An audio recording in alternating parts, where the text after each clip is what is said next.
BSc Food and Nutrition లో university first rank, second rank, third rank. Sun International, Visakhapatnam, Hyderabad. నమస్తే, Telugu one న్యూస్కి స్వాగతం. నేను గోపికృష్ణ. నాతో పాటు ప్రశ్నలు అడిగే వైపు నుంచి మా ఇన్పుట్ ఎడిటర్ సుభాకర్ గారు జాయిన్ అయ్యారు. అవతలి వైపు నుంచి విశ్లేషకులుగా, ప్రముఖ సామాజిక రాజకీయ విశ్లేషకులుగా అప్సాన్ రాయేష్ గారు, అడుసుమిల్లి శ్రీనివాస్ గారు జాయిన్ అవుతున్నారు. ఈరోజు ప్రత్యేకమైనటువంటి అంశం గురించి చర్చించబోతున్నాం. తెలుగుదేశం పార్టీ, జనసేన, భారతీయ జనతా పార్టీ ఆంధ్రప్రదేశ్లో కూటమి ప్రభుత్వం ఏర్పడి 2 నెలలు కంప్లీట్ అవుతున్న దశలో 60 రోజుల పాలనపై ఓ ఛార్జ్షీట్ వేస్తే ఎట్లా విశ్లేషించవచ్చు? ఒకవైపు రాష్ట్రాన్ని పునర్నిర్మాణం దిశగా కూటమి ప్రభుత్వం వెళుతుంటే, ఇంకొక వైపు ప్రభుత్వాన్ని ఎలాగైనా ఇరుకున పెట్టాలని, ప్రభుత్వం ఫెయిల్ అయ్యింది అని చూపించాలనేటువంటి ప్రయత్నంలో ప్రతిపక్ష హోదా ఒకవైపు అడుగుతూనే ప్రతిపక్షంగా ఉన్నటువంటి వైఎస్ఆర్సీపీ ప్రజల్లోకి అనేక అంశాలను తీసుకెళ్లే ప్రయత్నం చేసింది. ఈ ప్రయత్నాల్లో ఎవరు సక్సెస్ అయ్యారు, ఎవరు వెనుకంజలో ఉన్నారు, ఎందుకు వెనుకంజలో ఉన్నారు, ఎందుకు సక్సెస్ అయ్యారా లేదా సక్సెస్ అవ్వాలనే ప్రయత్నాల్లో రాష్ట్ర ప్రజల్ని ఏ దశలోకి నెట్టేశారు, ఈ అంశాలన్నీ చాలా సమగ్రంగా చర్చించే ప్రయత్నం చేద్దాం. ఒకవైపు నుంచి ఇద్దరు దిగ్గజ విశ్లేషకులు, ఇంకొక వైపు జర్నలిస్టులు. ముందుగా సుభాకర్ గారి నుంచి మొదలు పెడదాం. సుభాకర్ గారు, ఈ 60 రోజుల పాలన మీద కొన్ని ప్రశ్నలు మొదటి నుంచి మనం మొదలు పెట్టుకొని విశ్లేషణ దిశగా వెళ్ళాలంటే ఎలాంటి అంశాలతో మనం మొదలు పెట్టుకోవచ్చు? 60 రోజులు కూటమి ప్రభుత్వం వచ్చి 60 రోజులు పాలన దాదాపుగా.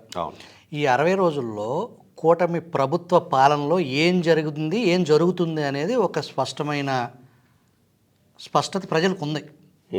పెన్షన్లు కానీ, పథకాలు కానీ, ఏదైతే బాధితుల నుంచి ఫిర్యాదు తీసుకోవటం కానీ, దానికి సంబంధించిన ఒక ప్రాసెస్, ఒక పద్ధతి, ఒక విధానం, ఒక పాలన, అది ప్రజలకి అవగాహన ఉంది ఆ మేరకు. అయితే ప్రతిపక్ష హోదా కోసం నాకు రెస్పెక్ట్ తగ్గింది, నాకు రెస్పెక్ట్ కావాలి అని చెప్పేసి రెస్పెక్ట్ కోసం హైకోర్టుకి వెళ్ళినటువంటి జగన్మోహన్ రెడ్డి ఈ 60 రోజుల్లో ఆయన వైఖరి ఏంటి? ఈ రాష్ట్ర ప్రజల పట్ల తనకి 40% ఓట్లు ఉన్నాయి, నాకు 40% ప్రజలు నా వెనకమాలు ఉన్నారు అనే వాళ్ళని గౌరవించిన పరిస్థితి ఉందా? ఆయన ఏ రకమైన సహాయ సహకారాలు ప్రజలకు సంబంధించి, ఈ రాష్ట్ర పురోగతికి సంబంధించి ఏదైతే ప్రతిపక్ష హోదా కావాలి అని అనుకుంటున్నారో, హోదా లేకపోతే ఏం చేయాలనుకుంటున్నారో, హోదా ఒకవేళ హైకోర్టు ఇస్తుందా, అసలు హైకోర్టు పరిధిలో అంశమా అది? హైకోర్టు స్పీకర్కి ఆర్డర్ చేస్తుందా? స్పీకర్ని వచ్చి బోన్లో నిలబడే పరిస్థితి ఉంటుందా? అది రాజ్యాంగ సంక్షోభం దిశగా వెళ్తుందా? గతంలో 10 సంవత్సరాలు కాంగ్రెస్ పార్టీకి ఎటువంటి ప్రతిపక్ష హోదా పార్లమెంట్లో లేకుండానే కాంగ్రెస్ పార్టీ ప్రజాక్షేత్రంలో పోరాడింది. 10 సంవత్సరాల అనంతరం 90 పైసలు సీట్లతో కాంగ్రెస్ పార్టీకి ప్రతిపక్ష హోదా వచ్చింది. వితౌట్ రెస్పెక్ట్ ప్రతిపక్ష హోదా ఏదైతే జగన్మోహన్ రెడ్డి నానా యాగి చేస్తున్నారో అది లేకుండానే రాహుల్ గాంధీ భారతదేశం మొత్తం అప్ టు కాశ్మీర్ వరకు. అంటే మీరు అనేది ఇప్పుడు ప్రభుత్వం తన పరంగా తన పని తాను చేసుకుంటూ పోతా ఉంది. చర్చించాల్సిన అంశాలు ఏమన్నా ఉంటే గనక ప్రతిపక్షం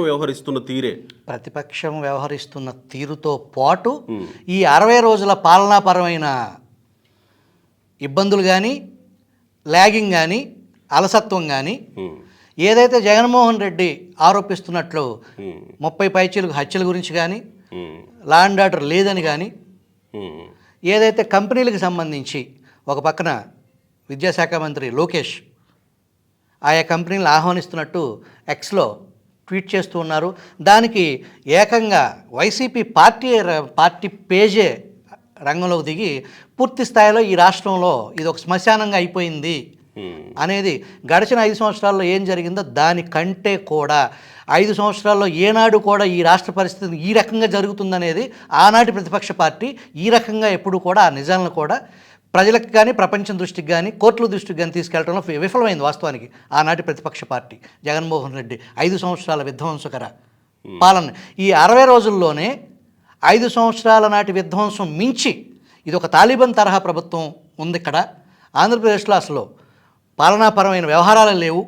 ఇది మోర్ దాన్ బీహార్ అనే స్థితిలో వైసీపీ నానా యాగి చేయటం వెనుక కుట్ర ఏముందనేది మన విశ్లేషకులు రైట్ ద్వారా ప్రేక్షకులకు తెలుసుకునే ప్రయత్నం రాజేష్ గారి నుంచి మొదలు పెడదాం. రాజేష్ గారు, డే 1 నుంచే ఇప్పుడు చర్చనీయాంశం అంతా ప్రతిపక్షం తీరు.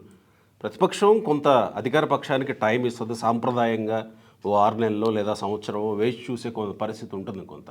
కానీ డే 1 నుంచే ప్రతిపక్షం మొదలుపెట్టిన తీరుని ఈ 60 రోజుల్లో ఎట్లా చూడాలి?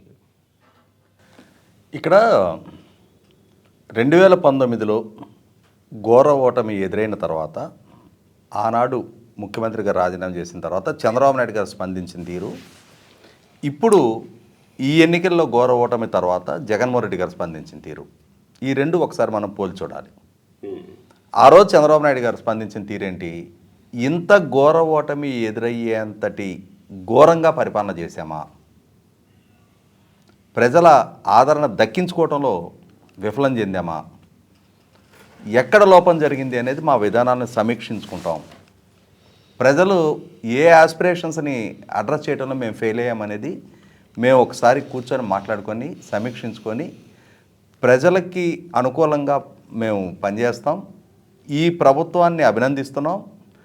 ఈ ప్రభుత్వంలో లోటుపాట్లని మేము ఖచ్చితంగా ప్రస్తావిస్తాం. ప్రజల సమస్యల పట్ల ఈ ప్రభుత్వాన్ని మాకున్న సంఖ్యాబలం అనేది పరిగణలోకి తీసుకోకుండా ఈ ప్రభుత్వంతో రాజీలేని పోరాటం చేస్తామని చెప్పని ఆ రోజు ఆయన ప్రతిపక్ష నాయకుడిగా తన అంటే ముందు ఏ విధమైన రాజకీయాన్ని అవలంబించబోతున్నాం అనేది కొంత వివరణ ఇచ్చారు. ఇప్పుడు జగన్మోహన్ రెడ్డి గారిని చూసాం. ఆయన ప్రజలకి మేము చాలా అద్భుతమైన పరిపాలన అందించాం, కానీ మా వల్ల లబ్ధి పొందిన ప్రజలు మాకు ఆ గ్రాటిట్యూడ్ చూపించలేదు, లేదు వ్యవస్థల్లో లోపాలు ఉన్నాయి, ఆ లోపాలని ఎత్తి చూపదగ్గ సాక్ష్యాధారాలు నా దగ్గర లేవు అంటే ఆయన డైరెక్ట్గా ఈవీఎంస్ మీద బ్లేమ్ మోపుతా ఉన్నారు. ఇది ఒక ఆర్కెస్ట్రేటెడ్ రిజల్ట్. ప్రజలు ఇచ్చిన తీర్పు కాదు ఇది. ప్రజలు మా పట్లే ఉన్నారు. ఇన్ని కోట్ల మందికి మా ప్రభుత్వం ద్వారా లబ్ధి చేకూరింది కాబట్టి మాకు వ్యతిరేకంగా తీర్పు రావడానికి ఆస్కారమే లేదు. ఎన్నికల ఫలితాలు అంటే ఇది ప్రీ ఆక్యుపైడ్ రిజల్ట్ ఇది అని చెప్పని ఎన్నికల సంఘాన్ని నెగ్గిన పార్టీలని కలిపి ఇది ఒక నెక్సస్ అన్నట్టుగా ప్రజల ముందు చిత్రీకరించే ప్రయత్నం చేశారు. ఇది ప్రజలిచ్చిన తీర్పు కాదు, వీళ్ళు తెచ్చుకున్న తీర్పు అని చెప్పని ఒక అభిప్రాయాన్ని ప్రజలకు కలిగించే ప్రయత్నం చేశారు. ఈవీఎంలను మేనేజ్ చేయడం ద్వారా వచ్చిన గెలిపే తప్ప ఇది ప్రజలిచ్చిన తీర్పు కాదు, ప్రజలు మా పట్ల వ్యతిరేకత కనపరచడానికి ఆస్కారమే లేదు. ఇది ప్రతిపక్షంగా మొదటి స్టెప్. ఆయన ఇచ్చిన మొట్టమొదట సమీక్ష లేకుండా, ఆత్మ పరిశీలన లేకుండా, అంటే ప్రజలు మా నుంచి ఎందుకు దూరం అయ్యారు? 2019 ఎన్నికల నాడు ఏ ఎక్స్పెక్టేషన్ తోటి ఈ ప్రజలు ఎంత హై ఎక్స్పెక్టేషన్తో మాకు ఆ విజయం దక్కించారు, ఆ ఎక్స్పెక్టేషన్ని మీట్ అవడంలో మేము ఫెయిల్ అయ్యామా? ప్రజలు అంటే వాళ్ళకి మేము చేసిన వాగ్దానాలు ఏంటి, ఆ వాగ్దానాలు ఏ స్థాయిలో నెరవేర్చాము అన్న అంశాలన్నింటిని విస్మరించి ఆయన ఆ రోజు నేను ప్రత్యేక హోదా సాధిస్తా, ప్రత్యేక హోదా సాధన ద్వారా 13 జిల్లాలను 13 హైదరాబాదులు చేస్తా, వలసలు లేని ఉపాధి కల్పిస్తా, లక్షల ప్రభుత్వ ఉద్యోగాలు భర్తీ చేస్తా, మెగా డిఎస్సి కండక్ట్ చేస్తా, మద్యపాన నిషేధం చేస్తా, ఇటువంటి వాగ్దానాలు అన్నీ చేశారు. ఆయన నవరత్నాలు ఒక్కదాన్ని గుర్తుంచుకున్నారు తప్ప ఈ మిగిలిన వాగ్దానాల విషయాన్ని ఏ రోజు ఎక్కడ ప్రస్తావించాల. అమరావతిలోనే రాజధాని ఉంటుంది, రాజధాని నిర్మాణం చేస్తూ అక్కడ ఉన్న భూమి లేని పేదలకి 2,500 రూపాయలు ఇస్తున్న ఈ ప్రభుత్వ పెన్షన్ నేను 5,000 రూపాయలు చేస్తా అని చెప్పని వాగ్దానం చేశారు. అంతేగాని 3 రాజధానులు పెడతానని చెప్పని ఎన్నికల ముందు వాగ్దానం చేయలే. ముఖ్యంగా ఆయన పుట్టి పెరిగిన రాయలసీమ 52 స్థానాలు ఉంటే 49 స్థానాలు ఆయన కట్టబెట్టారు. ఆ కట్టబెట్టిన రాయలసీమ ఏం ఆశించింది? చంద్రబాబు నాయుడు కొంత పారిశ్రామికీకరణ దిశగా అడుగులేశాడు. ఇక్కడ మన ప్రాంత ముఖ చిత్రాన్ని మార్చే ప్రయత్నం చంద్రబాబు నాయుడు చేశాడు. చంద్రబాబు నాయుడు కన్నా కూడా జగన్మోహన్ రెడ్డి మరింత వేగంగా పారిశ్రామికీకరణ పెంచగలుగుతాడు. ఇక్కడ ఇరిగేషన్ ప్రాజెక్టుల నిర్మాణం వేగవంతం చేయగలుగుతాడు. అన్నిటికన్నా ముఖ్యంగా మా ప్రాంతం నుంచి వలసలు లేని ఉపాధి కల్పిస్తాడు అని చెప్పని రాయలసీమ ప్రజలు ఆశించారు. మరి రాయలసీమకి ఇరిగేషన్ పరంగా ఏం న్యాయం జరిగింది? చంద్రబాబు నాయుడు గారి ప్రభుత్వం 12,000 కోట్ల రూపాయలు ఖర్చు పెడితే ఈయన 2,500 కోట్లు మాత్రం ఖర్చు పెట్టే. ఇవన్నీ సమీక్ష చేసుంటే చర్చకు ఇప్పుడు వాస్తవ దృశ్యాన్ని నుంచి దూరం జరిగి వాస్తవాన్ని పరిగణలోకి తీసుకోకుండా తనొక భ్రమంలో ఉండి అంటే ఆయన నేను అద్భుతమైన పరిపాలన ఇచ్చా కాబట్టే వైనాట్ 175 అంట ఒక భ్రమల్లో ఆయన ఉండిపోయాడు. అంటే దీని వెనక వేరే కారణాలు ఉండి ఉండవచ్చు. జగన్మోహన్ రెడ్డికి సమీక్ష చేసుకోకపోవడం పట్ల ఎందుకు ఓడిపోయామో అంటే సమీక్ష చేస్తే కొన్ని విషయాలు బయటకు వస్తాయి, ప్రజలకు కూడా తెలిసే అవకాశం ఉంటుంది. ఈ ప్రజలకి తెలియకుండా ఎందుకు ఓడిపోయాం, వడస్మిల్ గారు ప్రజలకు తెలియకుండా ఎందుకు ఓడిపోయాం, సమీక్ష చేయకుండా ఉండడం వెనక జగన్మోహన్ రెడ్డికి ఏమన్నా వ్యూహం ఉండి ఉండవచ్చా? అంటే బుర్ర కోడు కాబట్టి అతనికి అలాగే ఉంటుందండి. ఇప్పుడు వాళ్ళు ఏమనుకుంటారంటే అతను రఘురామకృష్ణరాజు గారు చెప్పినట్టు అతను మందులు అవసరం, మందులు వాడుతున్నాడు అతను. వాళ్ళు చిత్త చాంచల్యంతో ఉంటారు. అలాగని చెప్పేసి క్రూరమైన తెలివితేటల్లో వాళ్ళు సిద్ధహస్తులు నెంబర్ 1 స్థానంలో ఉంటారు క్రూరత్వంలో. వాళ్ళు చిన్నప్పుడు తూనీగలు తోకలాగేయటం, చీమలు పట్టుకుని నిలిపేయటం లాంటి పనులు కానీ మొదలెట్టు ఉంటారు. వాళ్ళు తరిచి చూస్తే వాళ్ళ బాల్యంలో కూడా మనం లోపలికంటే వెళ్ళి చూస్తే స్కూల్లో పక్కోడి బ్యాగ్లో ఆ హోంవర్క్ బుక్లో ఇంకు పోసేయటం, లేదా ఎదురు కూర్చున్నవాడు చొక్కా మీద ఇంకు చల్లటం లాంటి దగ్గర నుంచి మొదలెడతారు వాళ్ళు. ఇక్కడ ప్రస్తుతానికి వస్తే అతను చెయ్యని అరాచకం లేదు, అతను పూర్తిగా తెలుసు. నేను అరాచకం చేస్తాను అనుకోవట్లేదు, కానీ ఇది నేను ఒక రాజుని, నేను చెప్పిందే జరగాలి. అతను ఒక రాజప్రసాదం. గోల్డ్ ఫింగర్ సినిమాలో విలన్ అయిపోయింది. ఆ సినిమా చూసుంటాడు ఎప్పుడో. James bond cinema gold finger అనే సినిమా వచ్చింది. అందులో ఒక చిన్న పిల్లిని పెట్టుకుని కూర్చుంటూ ఉంటాడు. ఆడికి ఇంకెవరు కనపడరు, ఒకడో ఇద్దరు వెళ్తారు అందరికి. Boss number 1.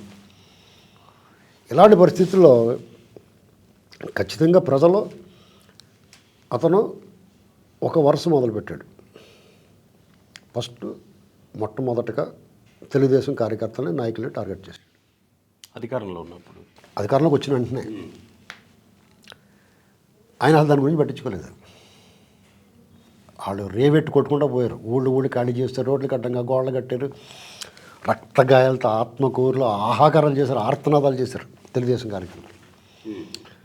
సరే వాళ్ళు ఎలాగ కొట్టారు, పోలీసు అధికారుల దగ్గరికి వెళ్ళి చెప్తే వీళ్ళు విజయారావు అనుకుంటే ఎస్పీ, మీరు మాత్రం చేయలేదా అన్నాడంట. అప్పుడు నెల్లూరు ఎస్పీగా ఉన్నాడు ఆయన. ఇప్పుడు నెల్లూరు, అప్పుడు ఆత్మకూరు అంటే మీకు పల్నాడు, నెల్లూరు పల్నాడులో ఆత్మకూరు. Okay okay. అయితే అప్పుడు గుంటూరు ఎస్పీ కదా, గుంటూరు రూరల్లో గుంటూరు. ఇలాగా చంద్రబాబు నాయుడు గారు సరే చలో ఆత్మకూరున్న కార్యక్రమం తీసుకుని ఎలక్షన్ అయిన వెంటనే, రిజల్ట్ వచ్చిన వెంటనే, అతను అధికారంలోకి వచ్చిన వెంటనే ఈ కార్యక్రమాలు జరుగుతున్నప్పుడు వాళ్ళకి మీకు మొట్టమొదటిసారిగా దేశంలో తుఫాన్ వచ్చినప్పుడు, భూకంపాలు వచ్చినప్పుడు, విపరీతమైన గుజరాత్లో ప్లేగు వ్యాధి ఇలాగ ప్రబలినప్పుడు మాత్రమే శిబిరాలు ఏర్పాటు చేసి వాళ్ళందరికీ, బాధితులందరికీ, నష్టపోయిన నిర్వాసితులకి ఒక శిబిరాలు ఏర్పాటు చేశారు. ఈ దేశంలోని ఒక రాజకీయ పార్టీ బాధితులు మొట్టమొదటిసారిగా తెలుగుదేశం పార్టీ ఆఫీసులో శిబిరాలు ఏర్పాటు చేశారు 2019లో అధికారం మారిపోయిన వెంటనే. అది గుర్తుందా? ఇప్పుడున్న పాలకులకి అది గుర్తుపెట్టుకోవాలి ఒకసారి. అంటే ఇప్పుడు జగన్మోహన్ రెడ్డి మాట్లాడి వైసీపీ వాళ్ళు కూడా అది గుర్తుపెట్టుకోవాలి. నేను అదే అంటున్నా. ఇక్కడ రాజేష్ గారు ఏదైతే శ్రీనివాసరావు గారు చెప్పారో, ఆనాడు ఊళ్ళకు భయం గుప్పిట్లో ఇళ్ళకు తాళాలు వేసుకుని శిబిరాల్లో తలదాచుకుని భయం గుప్పిట్లో బతికిన పరిస్థితులు పల్నాడులో ఉన్నాయి. వాస్తవానికి తండ్రి రాజశేఖర్ రెడ్డి చనిపోయే నాటికి కొన్ని నెలల రాజకీయ అనుభవం మాత్రమే జగన్మోహన్ రెడ్డి సొంతం యాజ్ ఏ ఎంపీగా. తర్వాత ఒక్క ఛాన్స్తో అనేక అసత్యాల పునాదుల మీద రాజకీయ యవనికలో ఒక స్థాయిలో ఏదైతే ఆనాటి కాలకోట విష వికృత ప్రచారాన్ని అప్పటి అధికార పార్టీ సరిగ్గా అంచనా వేయలేకపోయింది. ఆ జరిగే నష్టం జరిగిపోయిన తర్వాత తరచు చూసుకుంటే అప్పటికి జరగాల్సిన నష్టం జరిగింది. ఈ డిఎస్పీలు వ్యవహారం, ఒకే సామాజిక వర్గానికి చెందిన డిఎస్పీలతో మొదలుపెట్టుకుంటే అనేక అసత్యాలు జరిగినాయి. జగన్మోహన్ రెడ్డి 5 సంవత్సరాల పాలన అనేది ఎలా ఉంటుంది అనేది భారతదేశ రాజకీయ చరిత్రలో ఎన్నడూ కని విని ఎరగని ఒక ప్రత్యేకమైన పాలనా పరిస్థితుల్లో రాష్ట్ర ప్రజలు మొత్తాన్ని భయం గుప్పిట్లోకి తీసుకెళ్ళి కంట్రోల్లో పెట్టి ఈ చివరి నుంచి ఆ చివరి వరకు రాజకీయ నాయకులను కానీ, సామాజిక కార్యకర్తలను కానీ, మీ బోటి విశ్లేషకులను కానీ, సోషల్ మీడియాలో చిన్న పోస్ట్ పెట్టిన మహిళలను కానీ ఎవరిని ఉపేక్షించకుండా అంతకుముందు ఎన్నడూ ఈ దేశం చూడని పరిస్థితులు ఆనాటి ఆంధ్రప్రదేశ్లో ఉన్నాయి. కానీ అప్పటి ప్రతిపక్షం జగన్మోహన్ రెడ్డిని రాష్ట్రపతి పాలనకు వెళ్ళాలి, గవర్నర్ జోక్యం చేసుకోవాలి అనేదాన్ని ఈ 30 రోజుల పాలనలో జగన్మోహన్ రెడ్డి చేసినంత హడావుల్లో 1% కూడా అప్పటి ప్రతిపక్ష పార్టీ చేయలేకపోవటం ఒకటి. ఇప్పుడు అధికారంలో ఉంది, 60 రోజులు అయింది. ఈ 60 రోజుల్లో ఆయన 10 రోజుల నుంచే మొదలుపెట్టాడు. ఆల్రెడీ 30 రోజుల లోపే ఢిల్లీకి వెళ్ళారు. నిన్న మొన్న కూడా ప్రపంచం మొత్తం తెలియపరుస్తాము, కోర్టుల్ని తాకుతాము, న్యాయం చేయమని, ఈ రాష్ట్రంలో పాలన లేదు అనే అసత్యాన్ని 30 పైచిలుకు హత్యలంటే విలేకరులు అడిగారు లిస్ట్ ఇవ్వమని, ఆయన చెప్పరు. ఆయనకి పేపర్లు, మీడియా ఇవన్నీ ఉన్నాయి, దాని ప్రకారమే ఇది నడుస్తుంది. ఇప్పటికీ సరిగ్గా కౌంటర్ ఇవ్వలేకపోతుంది పాలకపక్షం. ఒకటి, జగన్మోహన్ రెడ్డి ఏం చేసినా ఇందాక శ్రీనివాస్ గారు అన్నట్టు మందులు, లండన్ ట్యాబ్లెట్స్ వ్యవహారం, సైకోసోమాటిక్ డ్రగ్స్ వేసుకునే పరిస్థితి రఘురామకృష్ణరావు చెప్పినట్టు అనేది. ఆయనకు ఒకవేళ మానసిక వైకల్యం ఉన్నప్పటికీ కూడా అంతకుముందు కానీ 5 సంవత్సరాలు అతను ప్రతిపక్ష నాయకుడిగా ఉన్నప్పుడు కానీ, ముఖ్యమంత్రిగా ఉన్నప్పుడు కానీ అతను చేసిన ప్రతి స్టెప్పు కూడా రాజకీయ లాభం కోసం. దాన్ని నాటి ప్రతిపక్ష నాయకుడు, సీనియర్ మోస్ట్ 40 సంవత్సరాల రాజకీయ దురంధరుడు, రాజనీతజ్ఞుడు అనుకునే చంద్రబాబు కూడా తడబడిన సందర్భాలు అనేక ఉన్నాయి. జగన్మోహన్ రెడ్డి వేసిన స్టెప్స్ని అర్థం చేసుకునేది 60 రోజుల్లోనే, గతంలో 5 సంవత్సరాల వ్యవహారంలో. అలాగే 5 సంవత్సరాల ఎక్స్పీరియన్స్ మనకి జగన్మోహన్ రెడ్డి ఇచ్చి వెళ్ళిపోయారు కాబట్టి పాలన ఎలా ఉంటుంది, ఎలా ఉండొచ్చు అనేది ఒక మోడల్. 40 సంవత్సరాల రాజకీయం, 50 సంవత్సరాల రాజకీయంలో కూడా ఎవరికి ఈ భూమి మీద తెలిసి ఆంధ్రప్రదేశ్ కానీ ఉమ్మడి తెలుగు రాష్ట్రాల్లో పాలన ఇలా ఉండొచ్చు అని చూపించిన దానికి జగన్మోహన్ రెడ్డి ఒక మోడల్. కానీ అలా చూపించి ఈ 60 రోజుల్లో ఒక ఫస్ట్ వీక్ సైలెంట్గా ఉన్నారేమో జగన్మోహన్ రెడ్డి. ఆ తర్వాత 8వ రోజు నుంచే మొదలుపెట్టారు ప్రతిరోజు. దాన్ని అడ్డుకునే, ఆ అసత్యాలను అడ్డుకోవటం కానీ. 2, ఎందుకు ఇలా చేస్తున్నాడు జగన్మోహన్ రెడ్డి? అక్కడ ఏమీ లేకుండానే ఏదో జరిగిపోతుంది, రక్తసిక్తం అయిపోతుంది, రాష్ట్రంలో అసలు లా అండ్ ఆర్డర్ లేదు, అది ఒక తాలిబాన్ ఆఫ్ఘన్ ప్రాంతం అయిపోయింది అనేలాంటి అసత్యాలని, అభూత కల్పనల్ని దేనికోసం ఆయన సృష్టిస్తున్నారు? ఆయన మోటో ఏంటి? ఇప్పుడు జగన్మోహన్ రెడ్డి గారు ఎన్నికల్లో ఎదురైన ఈ ప్రతికూల ఫలితాన్ని డైజెస్ట్ చేసుకోవట్లా. తాను కూర్చున్న సీట్లో చంద్రబాబు నాయుడు గారు వాళ్ళు కూర్చొని ఉంటాన్ని ఆయన జీర్ణించుకోవట్లా. అంటే తనను కాదన్న రాష్ట్రం ఎన్డీఏ కూటమి ద్వారా ఏ విధంగా అభివృద్ధి చెందుతుందో నేను చూస్తానని ఒక కసి పట్టుదల ఆయన పెరుగుతూ ఉంది. ప్రభుత్వానికి, వ్యవస్థలకి ఒక సవాలు విసరడానికి సిద్ధపడుతున్నాడు. ఇటువంటి పరిస్థితుల్లో జగన్మోహన్ రెడ్డిని డీల్ చేయటంలో ప్రభుత్వం అవుట్ ఆఫ్ ది బాక్స్ ఆలోచించి తీరాల్సిందే. సాంప్రదాయ రాజకీయాలు, పెద్ద మనిషి తరహా వ్యవహారాలు, మనం చట్ట ప్రకారం వెళ్తాం, ఈ వ్యవహార శైలి జగన్మోహన్ రెడ్డి దగ్గర నడవదు. ఒక విధ్వంసాన్ని సృష్టించడానికి అతను సిద్ధపడతా ఉన్నాడు. ఇటువంటి పరిస్థితుల్లో మొట్టమొదటగా అతన్ని, అంటే ప్రస్తుతం చాలా ఫ్రీ టైము, కావాల్సినంత వెసులుబాటు అతనికి దక్కుతూ ఉంది. Empty mind is devil's den అని చెప్పని ఖాళీగా ఉన్న జగన్మోహన్ రెడ్డి బుర్ర విధ్వంసం మీద విధ్వంసం రచన చేస్తుంది తప్ప ఈ రాష్ట్రానికి నేను 5 సంవత్సరాలు ప్రతిపక్ష నాయకుడిగా ఉన్నా, మళ్ళీ 5 సంవత్సరాలు ముఖ్యమంత్రిగా ఉన్నా, ఇవాళ ప్రతిపక్ష పాత్ర పోషించి మళ్ళీ భవిష్యత్తులో నేను ఈ ప్రజల మన్నన పొందాలి అన్న ఆలోచన అతనిలో కలగటంలా. ఈ రాష్ట్రం, నన్ను కాదన్న రాష్ట్రం ఏ విధంగా అభివృద్ధి చెందుతుందో నేను చూస్తా అన్న ఏకైక లక్ష్యంతో రాష్ట్ర బ్రాండింగ్ని దెబ్బతీయటమే ఏకైక లక్ష్యంగా అతను పనిచేస్తూ ఉన్నాడు. ఇటువంటప్పుడు వాళ్ళ ప్రభుత్వం, అధికార పార్టీ వాళ్ళు ఆలోచించాల్సింది ఏంటి అంటే, రేపు రాబోతున్న సెప్టెంబర్ 23కి జగన్మోహన్ రెడ్డికి బెయిల్ దక్కి 11 సంవత్సరాలు నిండుతుంది. 11 సిబిఐ ఛార్జ్షీట్లు ఉన్నాయి, 9 ఈడీ ఛార్జ్షీట్లు ఉన్నాయి. వివేకానంద రెడ్డి గారి కేసు ఇప్పటికీ ఇంకన్క్లూజివ్గానే ఉంది. జగన్మోహన్ రెడ్డి సత్యమణి పాత్ర విచారించి తీరాలి అని చెప్పని వివేకానంద రెడ్డి గారి కుమార్తె సుప్రీంకోర్టు వరకు వెళ్ళి అప్పీల్ చేస్తూ ఉన్నారు. అదే సందర్భంలో ముఖ్యమంత్రిగా చంద్రబాబు నాయుడు గారు తీసుకున్న నిర్ణయాల ప్రాతిపదికగా జగన్మోహన్ రెడ్డి 5 కేసులు నమోదు చేస్తున్నాడు. ఏ సాక్ష్యాలు లేకున్నా చంద్రబాబు నాయుడు గారికి, తెలుగుదేశం పార్టీకి, లేదు చంద్రబాబు నాయుడు గారికి సంబంధించి ఇంకా వేరే ఎవరికైనా సరే ₹1 ఆర్థిక ప్రయోజనం చేకూరింది అనే ఒక్క సాక్ష్యాధారాన్ని ఎస్టాబ్లిష్ చేయకుండానే కేసులు నమోదు చేశాడు, అరెస్ట్ చేశాడు, జైలు పాలు చేశాడు. కానీ ఇవాళ పాలకుడిగా జగన్మోహన్ రెడ్డి తీసుకున్న నిర్ణయాల ప్రాతిపదికగా కేసులు నమోదు చేయాల్సి వస్తే 100 కేసులు నమోదు చేయడానికి కావాల్సిన సాక్ష్యాధారాలు కళ్ళ ముందు కనిపిస్తూ ఉన్నాయి. ఇటువంటి పరిస్థితుల్లో చంద్రబాబు నాయుడు గారైనా, ప్రభుత్వం అయినా, తెలుగుదేశం పార్టీ అయినా జగన్మోహన్ రెడ్డిని న్యూట్రలైజ్ చేయడానికి ఉన్న ఏకైక మార్గం ఇప్పటి వరకు అతను పొందుతూ ఉన్న వ్యక్తిగత హాజరు మినహాయింపు. దాన్ని మొట్టమొదటగా చట్టపరంగా కోర్టులో సవాల్ చేసి అతనికి వ్యక్తిగత హాజరు మినహాయింపు రద్దు చేయాలి. అతను కోర్టులకి వ్యక్తిగతంగా హాజరై తీరాలి. ఎన్వి రమణ గారు చీఫ్ జస్టిస్గా పదవి బాధ్యతలు చేపట్టినాడు. దేశవ్యాప్తంగా ఉన్న ప్రజాప్రతినిధుల మీద నమోదైన కేసులు 1 సంవత్సరంలోగా విచారణ ముగించాలి. దానికోసం ఆయా రాష్ట్ర హైకోర్టులు ప్రత్యేక కోర్టులు ఏర్పాటు చేయాలి. దీనికి కావాల్సిన లాజిస్టిక్స్ ఆయా రాష్ట్ర ప్రభుత్వాలు ప్రొవైడ్ చేయాలి అని చెప్పని ఆయన నిర్ణయం తీసుకొని 4వ సంవత్సరంలోకి వచ్చాం మనం. జగన్మోహన్ రెడ్డి కూడా ప్రజాప్రతినిధే. అతని మీద 11 సంవత్సరాల పాటు బెయిల్ మీద ఉండే అంతటి వెసులుబాటు, 3500 సార్లు అతను కోర్టు విచారణకు హాజరు కాకుండా వ్యక్తిగత హాజరు నుంచి మినహాయింపు ఎందుకు ఇవ్వాలి? ఆ రోజు ముఖ్యమంత్రి అనేది ఒక సాగ్గా చూపించి, ముఖ్యమంత్రిగా నా విధులకు ఆటంకం అవుతుంది కాబట్టి నాకు వ్యక్తిగత హాజరు నుంచి మినహాయింపు ఇవ్వండి అన్నావు.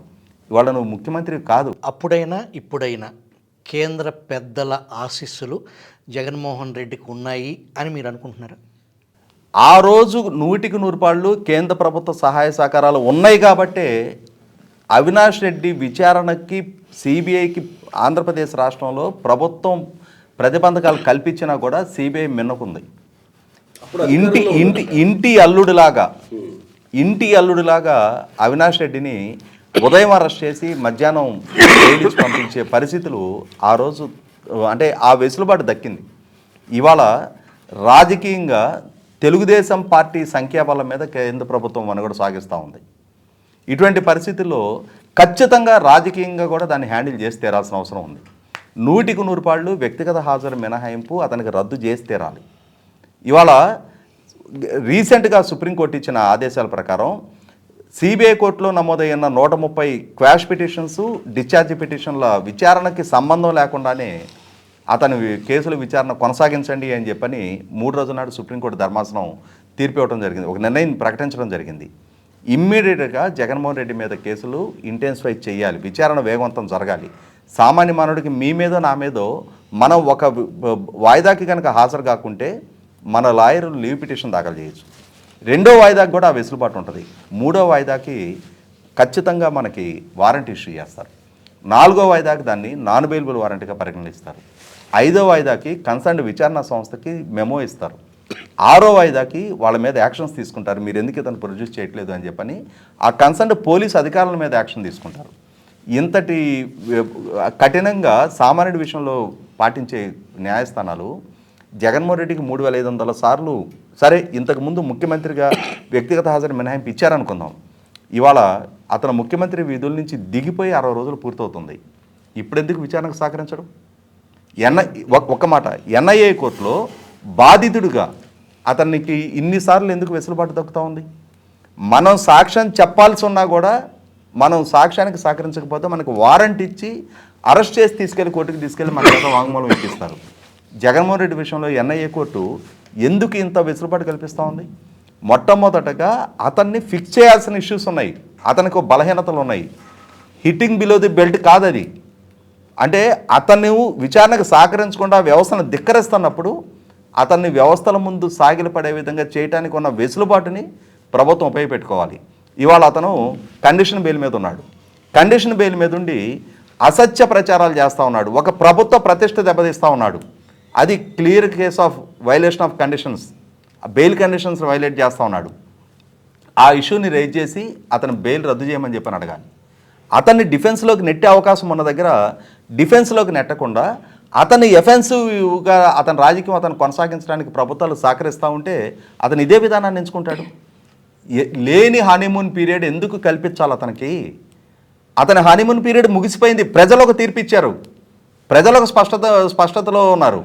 ప్రజలు ఇచ్చిన తీర్పుని, ఆ వెసులుబాటుని, ఆ బలాన్ని అందిపుచ్చుకొని జగన్మోహన్ రెడ్డిని కట్టడి చేయాల్సిన దగ్గర అతని రాజకీయం మనకు కొత్త కాదు.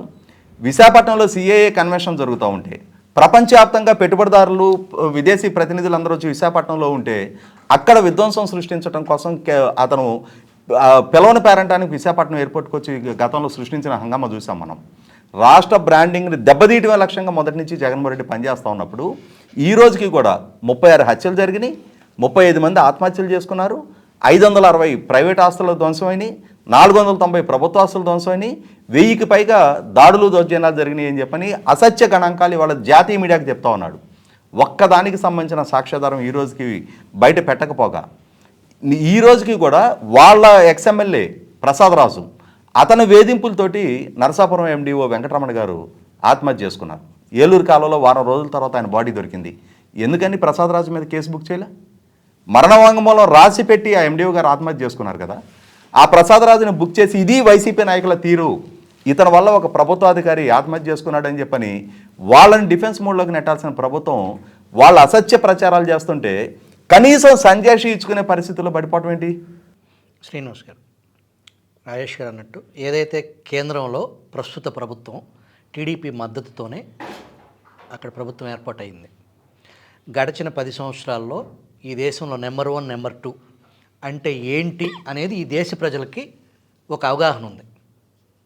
ప్రస్తుతం ఇది సంకీర్ణ ప్రభుత్వం, వాళ్ళ అభిలాషణ మేరకు, వాళ్ళ ఎక్స్పెక్టేషన్కి తగ్గట్టుగానే మనం పనిచేయాలి అనే పరిస్థితి, ఆ 1 and 2 మైండ్ సెట్ ఇక్కడ ఈ ఆంధ్రప్రదేశ్ రాష్ట్రానికి సంబంధించిన ప్రజల ఆకాంక్షల్ని నెరవేర్చేదానికి సంకీర్ణ ధర్మాన్ని పూర్తి స్థాయిలో పాటించి జగన్మోహన్ రెడ్డి, రాజేష్ గారి ఆవేదనలో జగన్మోహన్ రెడ్డి ఏదైతే వ్యవస్థలలో ఉన్న లొసుకుని వ్యవస్థల చట్రంలోనే అతను ఒక ఆట ఆడుకుంటున్నాడు, ఆట కట్టించాలి అనేదానికి ఆయన వేదనలో కేంద్ర ప్రభుత్వానికి సంబంధించి గతంలో అతను ముఖ్యమంత్రిగా ఉన్నప్పుడు అందిన సహాయ సహకారాలు, ఇవాళ ఎన్డీఏ ప్రభుత్వంలో టీడీపీ ప్రభుత్వం కీలకంగా ఉన్న సమయంలో ఏ రకమైన నైతిక మద్దతు ఆంధ్రప్రదేశ్ ప్రజల తరపున, ఆంధ్రప్రదేశ్ ప్రజల తీర్పును గౌరవించి సంకీర్ణ ధర్మాన్ని కేంద్రంలో నెంబర్ 1, నెంబర్ 2 పాటిస్తారు అని మీరు నమ్ముతున్నారా? ఇప్పుడు చంద్రబాబు నాయుడు గారు 2019లో ఘోర పరాభవము ఎదురైనప్పుడు ప్రజల తీర్పును గౌరవించాడు ఆయన. ఇవాళ గజేంద్ర మోక్షంలో గజేంద్రుడు శ్రీ మహావిష్ణువు కోసం ప్రార్థించినట్టు చాలామంది వీడియోలు కూడా సాక్ష్యం ఉంది. అయ్యా చంద్రబాబు గారు, అయ్యా టీడీపీ వాళ్ళు కాపాడండి అయ్యా అని చెప్పేసి ఆహాకారాలు ఆర్తనాదాలు చేశారు, మనం చూసాం. ఇవాళ ప్రజలందరూ కూడా జగన్మోహన్ రెడ్డి ముఖం మీద కాంట్రించి ఉమ్మేసి అతను 40% ఓట్లు వచ్చినాయి లేదా 39% ఓట్లు వచ్చినాయి అని చెప్తున్నాడు. నెల్లూరు నుంచి శ్రీకాకుళం వరకు అతనికి 20%, 25% వచ్చినాయండి. అయితే మరి ప్రజలు తీర్పును ఇప్పుడు గౌరవించాలి కదా. ప్రజలు ఏం చెప్తున్నారు? జగన్మోహన్ రెడ్డి తాలూకు బాధితులు ప్రజలందరూ, ఆ వర్గం ఈ వర్గం లేదు. నెల్లూరు నుంచి శ్రీకాకుళం వరకు అయినా డిజాస్టర్. ఇంకా రాయలసీమలో కులకోటల్లో కొద్దిగా ఓట్లు కనిపించినాయి అంతే. దాన్ని నాకు 40% వచ్చినాయంటే నీకు 9 జిల్లాల్లో నీ ముఖం మీద ఉమ్మేస్తారు. ఆ ఉమ్ములో కొట్టుకుపోయావు నువ్వు. దాన్ని చూపించి వీళ్ళు భయపెడుతున్నాడేమో. వీళ్ళు భయపడకూడదు. 40% ఉంది ఇంకా అతనికి. ఏంటి 40% ఉండేది? వాళ్ళు రకరకాల కారణాలతో వేసి ఉండొచ్చు. నీకు ఎక్కడా వచ్చినాయి ఆ ఓట్లు? నీకు తమిళనాడు నుంచి వచ్చి మదురై జిల్లాలో వాళ్ళు వస్తారు, ఆ ఓట్లు వేసి ఉండవు. తిరుపతిలో పట్టుకున్నాడు కదా సత్యకుమార్ గారు, బోర్డర్లో వాళ్ళ ఓట్లు ఉంటాయి, దొంగ ఓట్లు ఉంటాయి, రకరకాల కారణాలతో అదొక 3-4% ఉంటాయి చూసుకుంటే. సరే మళ్ళీ ఈడో వస్తున్నాము తప్పదురా బాబు ఎందుకు వచ్చిన కూడా భయపెట్టి బెదిరించి ప్రలోభపెట్టి రకరకాల కారణాలతోటి వాళ్ళు పట్టున్న చోట, ఈ మిగతా చోట్ల అంతా ఊడ్చిపడింది. కానీ ఇక్కడ నేను అనేది ఏంటంటే ప్రజల తీర్పు గౌరవిస్తారన్నప్పుడు ప్రజల తీర్పును గౌరవించాలి కదా. ఇప్పుడు కూడా ఇప్పుడు ఏం చెప్పారు వీళ్ళందరికీ? ఈ రకంగా జగన్మోహన్ రెడ్డిని ఎందుకు తోస్తారు? అది ప్రజల తీర్పు అని అనట్లేదు ఆయన. కాదండి, ఆడాడండి అంటానికి. ప్రజలు తీర్పు ఇచ్చింది అప్పుడు నేను చెప్పేది చంద్రబాబు గారి గురించి. గౌరవించాల్సింది చంద్రబాబు గారు. జగన్మోహన్ రెడ్డి గౌరవించేటి గౌరవించకపోతాడు. చంద్రబాబు గారు ప్రజల తీర్పును గౌరవిస్తున్నానని చెప్పి ఆయన తప్పుకున్నాడు మర్యాదగా, గౌరవంగా. ఇవాళ కూడా ప్రజల తీర్పును గౌరవించాలి కదా ఆయన. వాళ్ళు ఏం చెప్పారో చేయాలి కదా. వాళ్ళు ఏం చెప్పారు? వీడు దుర్మార్గుడు, నరహంతకుడు, అరాచకవాది, పట్టపగలు దోపిడీదారుడు, వీడు దొంగ, కాబట్టి మేము ఇతను వద్దనుకున్నాం. మమ్మల్ని, మా మాన ప్రాణాలని, మా ఆస్తుల్ని ధ్వంసం చేసాడు, లాక్కోవడానికి ప్రయత్నం చేశాడు, మా బతుకు మమ్మల్ని బతకనివ్వలేదు, వీడిని ఎలా వదిలేస్తావయ్యా నువ్వు అని అడుగుతున్నారు ఇప్పుడు. ఆ పాము లేదా ఆ జంతువు, ఆ క్రూర మృగం, మేనీటర్, నువ్వు జంతు సంరక్షణ ఉంటుంది అటవీ చట్టాల ప్రకారం, కానీ మేనీటర్ని వదలరు కదా. నువ్వు చట్టము, రాజ్యాంగము, ప్రజాస్వామ్యం డెఫినెట్గా అవలంబించాలి. కానీ ఈ పావును ఎలా వదిలేస్తారు మీరు? అలా వదిలేసిన దానికే రాజేష్ గారు ఆవేదన కారణం. ఎందుకంటే వాడు వచ్చి ఇలాంటి అబద్ధాలు మాట్లాడుతున్నాడు, 36 మందిని చంపేశారు, అరాచకాలు జరిగిపోయినాయి, తాలిబాన్ల ప్రభుత్వం ఇది అని చెప్పేసి వాడు ఎన్ని వేల గుండెలు ఉంటే ఢిల్లీలో మాట్లాడండి, వెంటనే వీళ్ళు ఇంకో టీం పంపించి ఎదురుకుండా మాట్లాడు. న్యాయమైన కోరికల కోసం అమరావతి రైతులు ఉద్యమం చేస్తుంటే వాళ్ళు సిగ్గు లేకుండా ఇంకో శిబిరం పెట్టారు వాళ్ళు. తప్పుడు వీళ్ళు నిజాలతో ఇంకో శిబిరం పెట్టాలి. సరే, ఆ రోజు అధికారం ఉంది జగన్మోహన్ రెడ్డి, ఆ రోజు పోలీస్ వ్యవస్థ అది పాలేరు వ్యవస్థగా అతని దొడ్లో పాలేరుల మాదిరే ఆ రోజు వ్యవస్థ పనిచేసింది. కంప్లీట్ చేయనివ్వండి. ఇలా చేసినప్పుడు వీళ్ళు ఎందుకు దాన్ని కౌంటర్ ఇవ్వలేకపోయారు? ఇవాళకి ఇవ్వట్లేదు కదా. లేకపోతే ఇవ్వమంట. ఇప్పుడు సపోజు తెలుగుదేశం వాళ్ళే మొదటి నుంచి చెప్తున్నాను, తెలుగుదేశం వాళ్ళు అంత సన్నాసులో తేతగా అంత అద్దమ్మలు కాదండి. వాళ్ళని ఒక లైన్ దాటకుండా చూసుకోండి, అంతేగాని మొత్తాన్ని డమ్మీలు చేసేసి దద్దమ్మలు చేసేయకూడదు మనం. అంటే ఈ మౌనం వెనక ఏమన్నా అలా వ్యూహం అనుకోవాలి, మనం చచ్చినట్టు మాట్లాడాలి. వ్యూహం ఇది ఇప్పుడు మాట్లాడాల్సి వస్తుంది, ఇది వ్యూహం, మీరు కంగారు పడకంటారా బాబు అని. సరే, ఆ వ్యూహం, ఆ నిగూఢం, ఆ రహస్యం పక్కన పెడితే జగన్మోహన్ రెడ్డి 5 సంవత్సరాల పాలనలో అతను ఏంటో చూపించాడు. ఇప్పుడు ఏదైతే ప్రతిపక్ష హోదా లేకుండా దానికోసం పోరాడుతున్న జగన్మోహన్ రెడ్డి చేస్తున్న ఇప్పుడు ఆయన యాక్షన్, దాన్ని కట్టడి చేసే పరిస్థితి అటు టీడీపీ శిబిరం నుంచి. వెరీ సింపుల్ అండి, చాలా సింపుల్గా చేయొచ్చు. చంద్రబాబు నాయుడు గారు చెడ్డ పేరు రాకుండా, వీళ్ళ ప్రభుత్వం దుర్మార్గం చేస్తుందని అనిపించుకోకుండానే చాలా సింపుల్గా ఇతను 5 జగన్మోహన్ రెడ్డి టెన్యూర్లో 5 సంవత్సరాల్లో ప్రతిరోజు 100 తప్పులు చేశాడు. రాజేష్ గారు 100 తప్పులు చేశాడు అన్నారు కాదు, ప్రతిరోజు 100 తప్పులు చేశాడు. అందులో 10 ఎదుర్కొని కేసులు నమోదు చేసి రోజు పిలిపించాలా స్టేషన్కి. అలాగే సార్ అన్నట్టుగా అతను వ్యక్తిగత ఆదరణమైనా ఎందుకే వాళ్ళని ముఖం ఏ అందంగా ఉందనా, చాలా బాగున్నాడనా, 6 అడుగులు ఆజాను బాహువనా, ముఖంలో ఇకారం లేదనా, వంకరనం నవ్వుతాడనా ఎందుకు ఇచ్చారు అతనికి? న్యాయస్థానాలు కూడా మనం ప్రశ్నించి తీరాలి. ఇప్పుడు వాళ్ళ వ్యాఖ్యలు బ్రహ్మాండంగా చేస్తారు, తీరు చాలా తప్పు చేస్తున్నాడు, ఎట్టి పరిస్థితుల్లోనూ ఆర్థిక నేరస్తులు ఉగ్రవాదుల కంటే నేరం అంటారు, 6 నెలల దాకా తర్వాత 2 పర్లేదని వదిలేస్తున్నారు. దీన్ని ప్రశ్నించాలా. చంద్రబాబు నాయుడు గారిని ఎందుకు తీసుకున్నారు? చంద్రబాబు నాయుడు గారు చాలా సాఫ్ట్ పద్ధతి మనిషి, ఇలా చేయడు ఆయన అలాగే అనకూడదండి. ఆయన చేయాలనుకుంటే చేయగలడు. మీకు జగన్మోహన్ రెడ్డి గతంలో మనం మాట్లాడాం, బీజేపీ కేంద్రంలోని పెద్దలతో రొంకు చేస్తున్నాడు అన్నాం. ఇవాళగా రొంకు కంట్రోల్ అవుతుంది, మీరు కంట్రోల్ చేయొద్దా? విజయసాయి రెడ్డి ఏం మాట్లాడతాడండి? సిగ్గుందా ఆ ముఖానికి?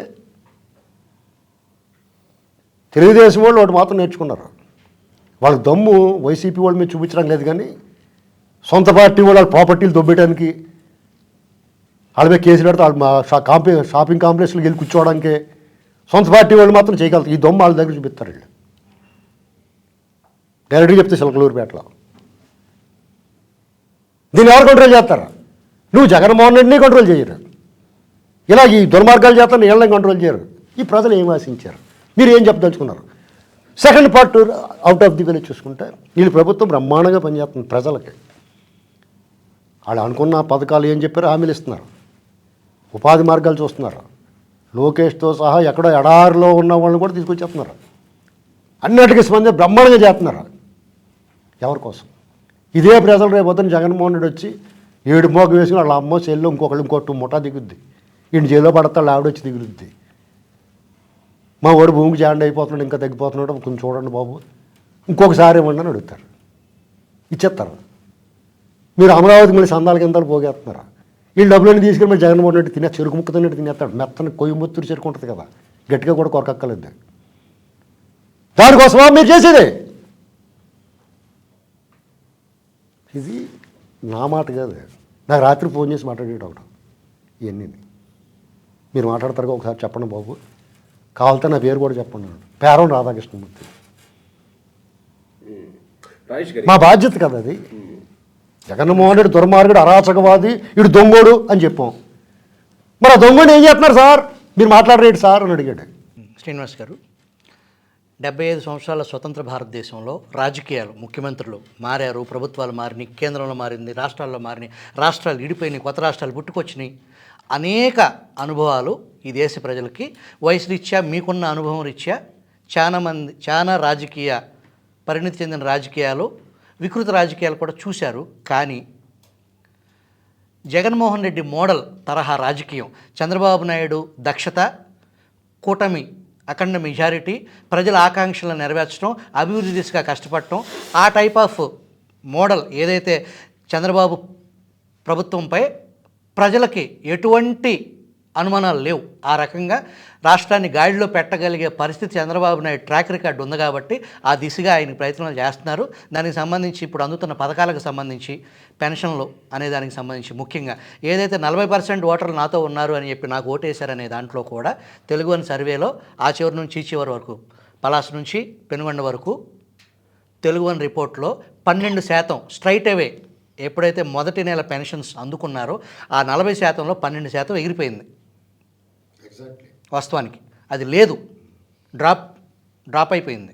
అయితే సాంప్రదాయ రాజకీయానికి భిన్నంగా జగన్మోహన్ రెడ్డి చేసే రాజకీయాన్ని, ఈ రాష్ట్రాన్ని పెట్టుబడులతో అభివృద్ధిలో పరుగులు పెట్టిస్తూ, ప్రజల ఆకాంక్షల్ని, యువతకి ఉపాధి కల్పిస్తూ, ఈ జగన్మోహన్ రెడ్డిని కట్టడి చేసే అంశంలో ఈ 60 రోజులు జగన్మోహన్ రెడ్డిది పైచేయిగా ఉంది అనేది ప్రజల అభిప్రాయం. ఇప్పుడు నేను వచ్చి చిన్న సింపుల్గా చెప్పేసి రాజేష్ గారు మాట్లాడతారు. ఇక్కడ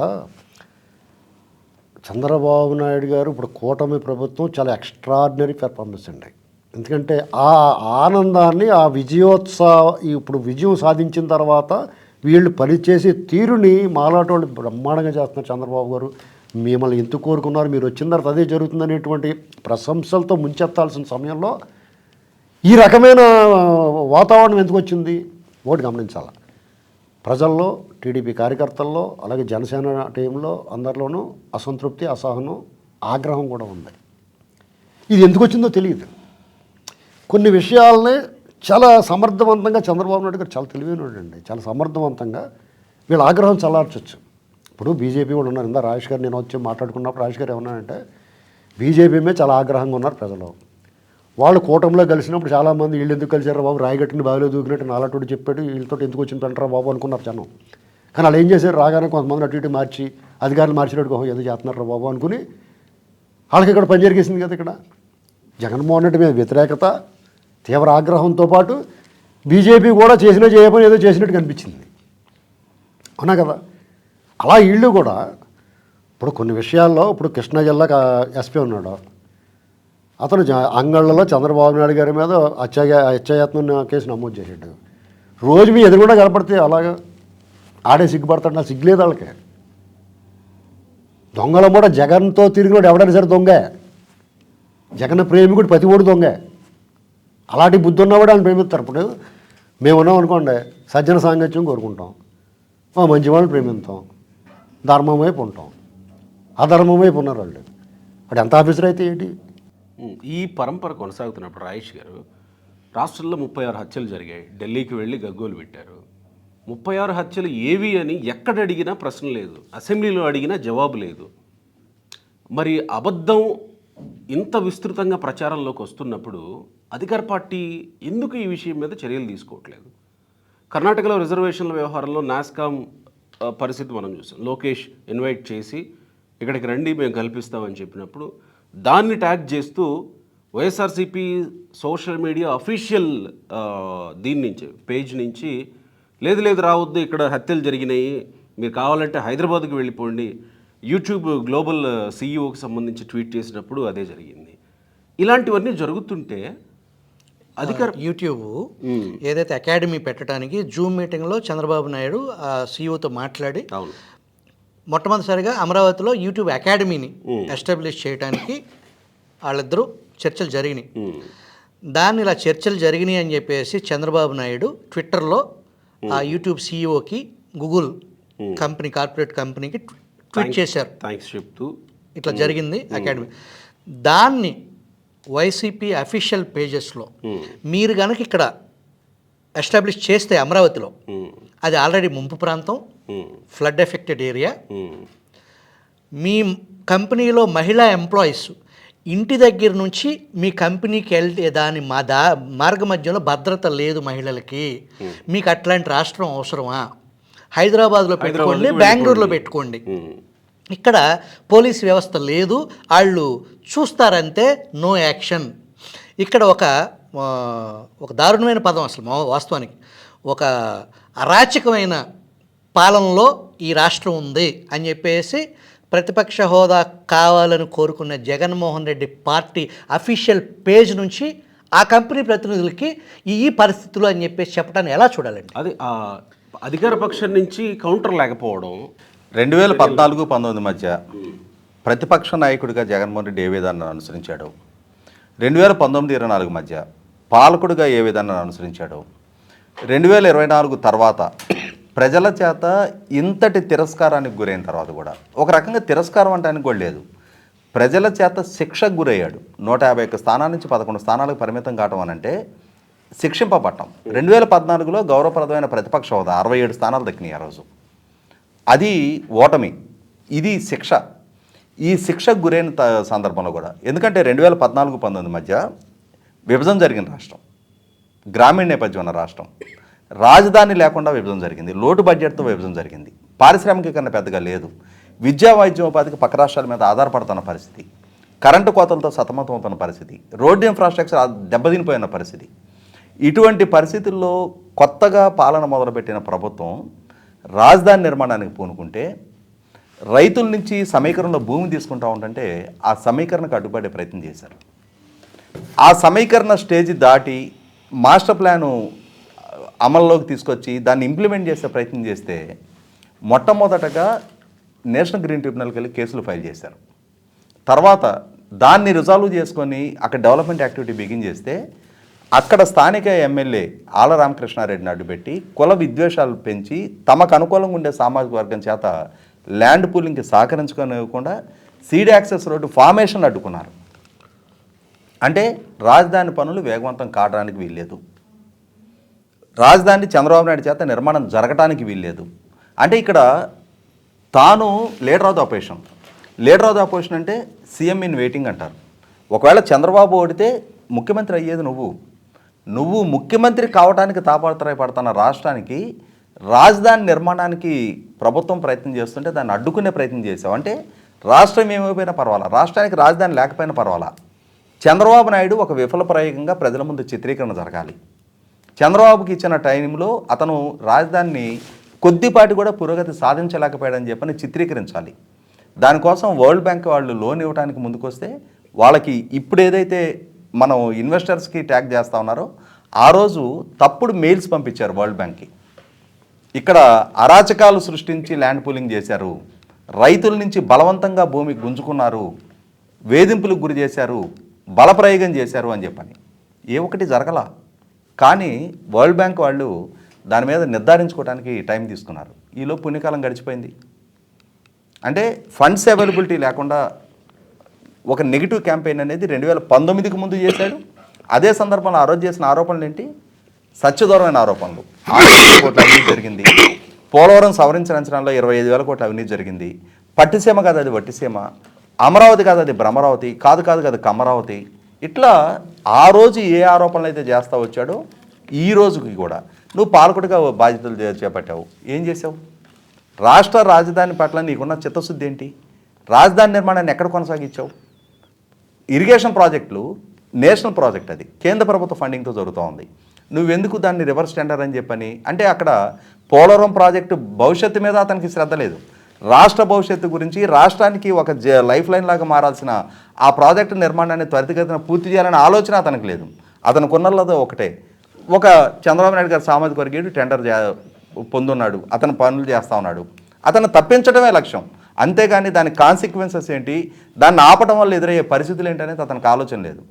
చంద్రబాబు నాయుడు గారు పవర్ పర్చేసింగ్ అగ్రిమెంట్లు చేసుకున్నాడు, దాన్ని రద్దు చేసేయి. దాని ఇంపాక్టు రాష్ట్ర స్థాయిలో, దేశ స్థాయిలో, అంతర్జాతీయ స్థాయిలో కూడా ఎటువంటి కాన్సిక్వెన్సెస్ ఎదురవుతాయి అనేది కేంద్ర ప్రభుత్వం లేఖలు రాసిన పరిగణలోకి తీసుకోలేదు కదా. కాబట్టి ఏంటంటే జగన్మోహన్ రెడ్డికి రేపు అనే ఆలోచన లేదు. తనకున్న రేపల్లా రేపు నాకు ఎట్లా అధికారం దక్కుద్ది, ఇప్పుడున్న పాలకుల్ని ఎట్లా డిఫాల్టర్లుగా చిత్రీకరించాలి, వాళ్ళని అసమర్థులుగా ప్రజల ముందు ఎట్లా పోర్ట్రేట్ చేయాలి, దానికి గతంలో ఏంటంటే అతనికి ఒక వ్యూహకర్తలు, తనకు అందొచ్చిన సోషల్ మీడియా, తన చేతిలో ఉన్న మీడియా, వీటన్నిటికీ అంటే సమకూర్చుకోవడానికి కావాల్సినంత ఆర్థిక వనరులు అతని చేతిలో ఉన్నాయి. వాటిని ఉపయోగపెట్టి ఒక విష ప్రచారం చేస్తూ వచ్చాడు. 5 ఏళ్ళు పాలకుడిగా ఇవన్నీ చూసిన తర్వాత ప్రజలకు ఒక స్పష్టత వచ్చింది. ఇప్పుడు కూడా మళ్ళీ ఇందాక మనం ప్రస్తావించుకున్నట్టుగానే ఎక్కడో గోదావరి జిల్లాల్లో పొలాలు వరద ముప్పుకు గురైతే అక్కడ తన సొంత చెల్లెలు శర్మ గారు వెళ్ళి అక్కడ పరామర్శకు వెళ్ళి అక్కడ రైతుల పొలాల్లో నడుము లోతు నీళ్ళల్లో దిగి రైతులను పరామర్శిస్తుంటే ఆ ఫోటో వెనక అమరావతిలో ఉన్న బుద్ధుడి బొమ్మ పెట్టి అమరావతి గురైనట్టుగా, అసలు అమరావతికి 10 లక్షల క్యూసెక్లు వరద వచ్చిన రోజే అమరావతిలో ముంపు లేదు. అట్లాంటిది అమరావతిలో ముంపు వచ్చినట్టు కృష్ణానదికే వరద రాలి. కృష్ణానదికి ఇప్పుడు వచ్చింది 2 లక్షల క్యూసెక్లు ప్రకాశం బ్యారేజ్ నుంచి ఇప్పుడు డిశ్చార్జ్ అవుతున్నాయి. అసలు వీళ్ళు ఆ ఫొటోస్ సర్క్యులేట్ చేసిన రోజు అమరావతికి అసలు అంత స్థాయి వరదే రాల, అంటే కృష్ణానదికి అంత స్థాయి వరద రాల. రాకపోయినా కూడా అమరావతిని ముప్పు ప్రాంతంగా చిత్రీకరించే ప్రయత్నం చేయడం, అదే సందర్భంలో శాంతి భద్రతల సమస్య ఉన్నట్టుగా, మహిళలకు భద్రత లేదన్నట్టుగా, అరాచకాలు జరిగిపోయినట్టుగా ఎంత విధ్వంసకర నిర్ణయాలు వాళ్ళు చేస్తారు అని అంటే వైసీపీ పార్టీ కేంద్ర కార్యాలయాన్ని తెలుగుదేశం పార్టీ కూలగొట్టింది అని చెప్తున్నారు. కానీ ఆ కేంద్ర కార్యాలయం నిర్మాణం ఎక్కడ చేసావు? సీడీ యాక్సెస్ రోడ్డు అలైన్మెంట్లో, అంటే సీడీ యాక్సెస్ రోడ్డు నిర్మాణం జరగకుండా ఉండటం కోసం సీడీ యాక్సెస్ రోడ్డు అలైన్మెంట్లో అనుమతులు తీసుకోకుండా ఇరిగేషన్ భూమిని నీ పార్టీ కేంద్ర కార్యాలయాన్ని కేటాయింపు చేసుకొని అక్కడ మున్సిపల్ అనుమతులు తీసుకోకుండా నువ్వు భవన నిర్మాణం మొదలుపెట్టావు. అంటే రేపు ఒకవేళ అధికార మార్పిడి జరిగినా Chandrababu Naidu CD access road నిర్మాణం చేయడానికి వీల్లేని ప్రతిబంధకాలు సృష్టించడం కోసం నువ్వు పార్టీ కేంద్ర కార్యాలయాన్ని అలైన్మెంట్లో గట్టే ప్రయత్నం చేశావు. ఇవన్నీ ఖచ్చితంగా కళ్ళ ముందు కనిపిస్తూ ఉన్నాయి. జగన్మోహన్ రెడ్డి ఒక సోషల్ ఈవిల్, ఒక యాంటీ సోషల్ ఎలిమెంట్.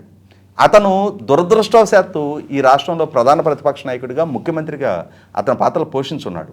ఇవాళ నువ్వు ప్రతిపక్ష హోదాకి నువ్వు పనికిరావు, ముఖ్యమంత్రిగాను నువ్వు పనికిరావు అని చెప్పని ప్రజలు ప్రతిపక్ష హోదా కూడా ఇవ్వని స్థితి అతనికి ఎన్నికల్లో కల్పించారు.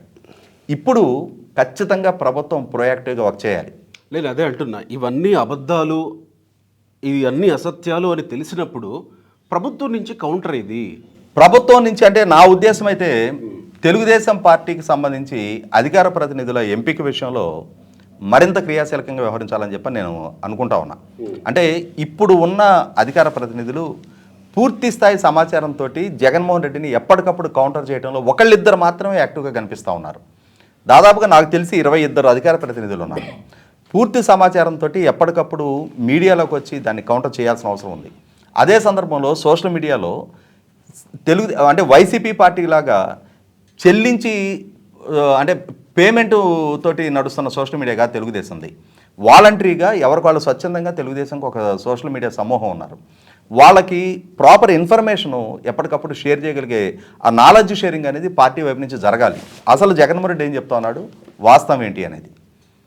దీన్ని అదే సందర్భంలో ఇందాక శ్రీనివాసరావు గారు చెప్పినట్టుగా కొంత తెలుగుదేశం పార్టీ సోషల్ మీడియా కూడా కొంత స్తబ్దతకు లోనైంది వాస్తవం. అంటే రాజేష్ గారు ఒక్క సబ్మిషన్, ఇప్పుడు ఎల్జీ పాలిమర్స్లో ప్రమాద ఘటన జరిగిన తర్వాత రంగనాయకమ్మ దాన్ని ఫార్వర్డ్ చేశారనే కదా ఆమెను తీసుకెళ్ళి పోలీస్ స్టేషన్లో కూర్చోబెట్టి విచారణ చేసి ఆ వయసు ఉన్న వ్యక్తిని కూడా ఇది చేశారు. రఘునాథ్ మల్లాది ఇంకొక చాలా మందిని చేశారు.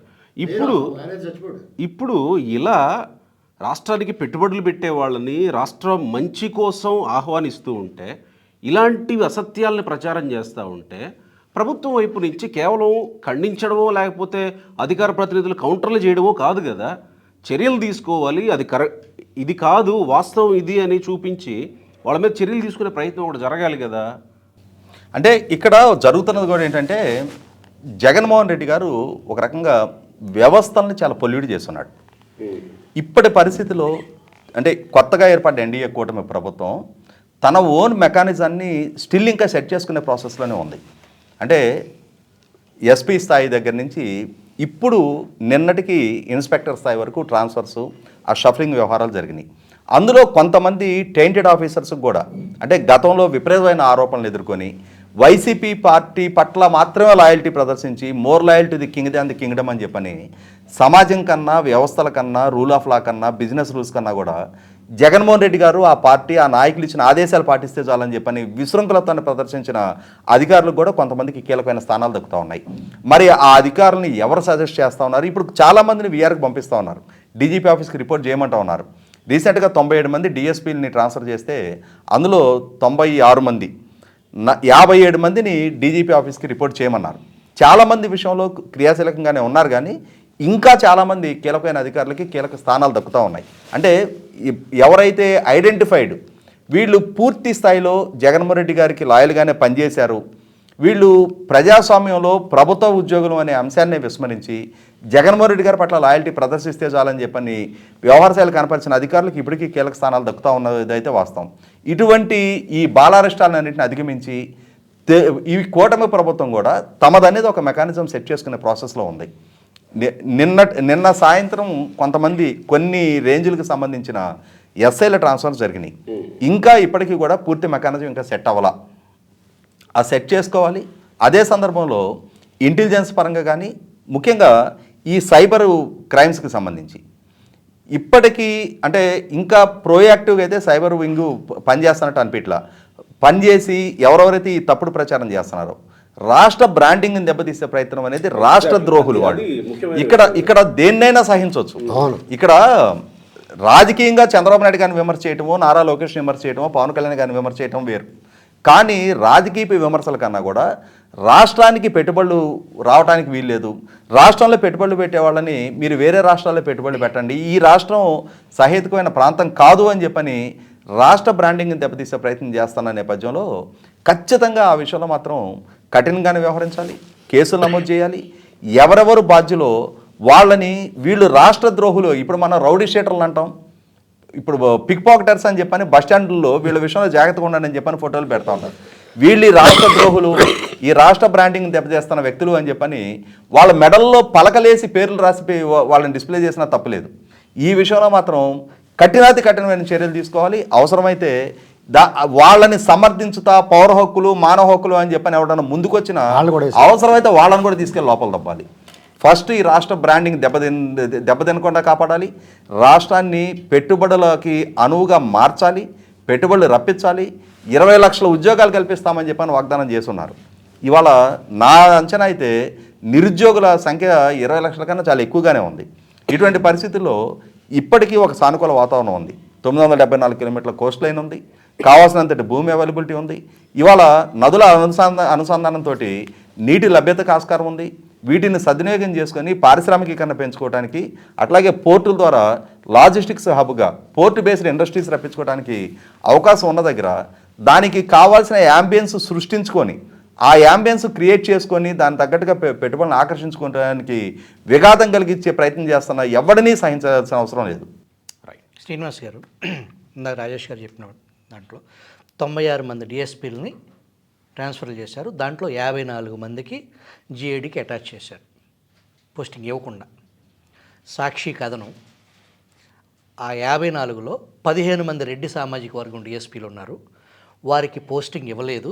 రెడ్డి సామాజిక వర్గాన్ని కూటమి ప్రభుత్వం, ముఖ్యంగా చంద్రబాబు నాయుడు కక్షగట్టి పగ సాధించడానికి మాత్రమే వాళ్ళకి పోస్టింగ్ ఇవ్వలేదు అనేది వార్త సారాంశం. దాంట్లో ఆ 54లో 15 గురించే ఆ వార్త, ఇంకా 39 ఉంది. ఆ 39 రకరకాల సామాజిక వర్గాలకు సంబంధించిన వాళ్ళు. కేవలం ఈ 15 మందిని వార్త పెట్టి అది చంద్రబాబు కూటమి ప్రభుత్వం రెడ్డి కమ్యూనిటీకి వ్యతిరేకం అనేలాంటి ఒక కల్పన భావనని వార్త రూపంలో అచ్చేయటాన్ని ఎలా చూడాలి? ఇప్పుడు ఆయన డెఫినెట్గా ఇలాగే చేస్తాడండి. ఇప్పుడు ఆ 15 మంది రెడ్డి సమాజం 10 మంది ఉన్న అలాగే చెప్తాడు, ఇద్దరు అలాగే చెప్తాడు.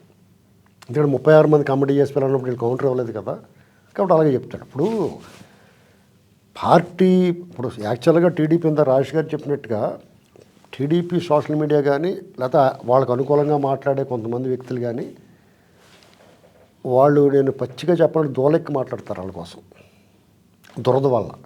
ఏదో రాష్ట్రం ఈ జగన్మోహన్ రెడ్డి అరాచకాలు సహించలేక మాట్లాడేవాళ్ళు, రాసేవాళ్ళు, చెప్పేవాళ్ళు ఉంటారు. ఇప్పుడు ఏమైంది, ప్రభుత్వం వచ్చిన తర్వాత వీళ్ళు కూడా ఎక్స్పెక్ట్ చేయాలి, మాలాటోళ్ళు కూడా జగన్మోహన్ రెడ్డిని కంట్రోల్ చేస్తారో, ఈ అరాచకవాదుల్ని కొంత ఇలాంటి అసత్య ప్రచారాలు చేసే వాళ్ళని శివాజీ ట్రీట్మెంట్ ఇస్తారు. శివాజీ సినిమాలో రజనీకాంత్ గారు ఇచ్చిన ట్రీట్మెంట్ ఇస్తారో, ఒకవేళ అఫీషియల్గా ఇవ్వకపోయినా. ఇప్పుడు రాజేష్ గారు నేను అంతగా మాట్లాడుకున్నప్పుడు సింపుల్గా అనుకున్నాం మేము ఏం లేదు, 3 ప్రాంతాలు ఉన్నాయి ఆంధ్రప్రదేశ్లో. ఒక్కో ప్రాంతంలో ఒక మంచి మెరుకుల లాంటి దిట్టమైన మంచి ఒక గుద్దుకి ఎనుబోసి చచ్చిపోయేటప్పుడు ఒక 10-20 మందిని పోలీస్ డిపార్ట్మెంట్ నుంచే తీసుకుని వాళ్ళలో ఒక పరీక్ష పెట్టి రాష్ట్రం పట్ల ప్రేమ, ప్రజల పట్ల సానుకూలత, అభిమానం ఇలాంటి లక్షణాలు ఏమైనా ఉన్నాయో లేదో చూసుకుని వాళ్ళని ఒక టీం కింద ఏర్పాటు చేసి శోభ్రంగా తీసుకెళ్ళి కుమ్మేసి ఎవడో నోరు ఎత్తకుండా ప్రభుత్వం ఏం చేయాలి వాళ్ళు కూడా చెప్పుకోలేరు. ఇలా చేయాలనేటువంటి దానిలో మాకు ఈ వయసు వచ్చిన తర్వాత అలాంటివి మేము సజెస్ట్ చేయకూడదు. కారణం ఏంటి, వీళ్ళు ఏం పట్టించుకోవట్లేదు భావన. మా బాధ ఏంటంటే తెలుగుదేశం పార్టీ కార్యకర్తలు కసిగా పనిచేసినప్పుడు ఆ పార్టీని ఎవ్వడో ఓడించలేడు, వాళ్ళకి తిరిగే ఉండదు. అది మనం చూసాం. వాళ్ళకి సామాన్య ప్రజలు తోడయ్యారు. ఇవాళ ఆ సోషల్ మీడియా స్తబ్దగా మారిపోయింది. కారణం ఏంటి, నిరాశ, నిస్పృహ. ఇదేంటి మనం ఏమనుకున్నాం, ఏమైంది అని వాళ్ళకి. వాళ్ళు బాధితులు కదా చాలామంది. క్షేత్రస్థాయిలో ఎంతమంది బాధితులు ఉన్నారు. వాళ్ళు మాకు ఫోన్లు చేసి ఈయనకి ఫోన్లు వస్తాయి, మీకు కూడా వచ్చి ఉంటాయి. రాష్ట్రమే బాధిత యూనిట్ అయిపోయింది కదా, దాంట్లో రెడ్డి కమ్యూనిటీ బాధితులే. కులం లేదు, మతం లేదు, ప్రాంతం లేదు. బాధించడానికి ఎప్పుడు వేసేయడానికి ఏ కులం చూడలేదు, అతను మతం చూడలేదు, ప్రాంతం చూడలేదు. అందరికి వరుస కొట్టి ఇచ్చేయడు, కొంచెం లేట్ అంతే, వాళ్ళకి ముందు ఒకళ్ళు వెనకాల అంతే.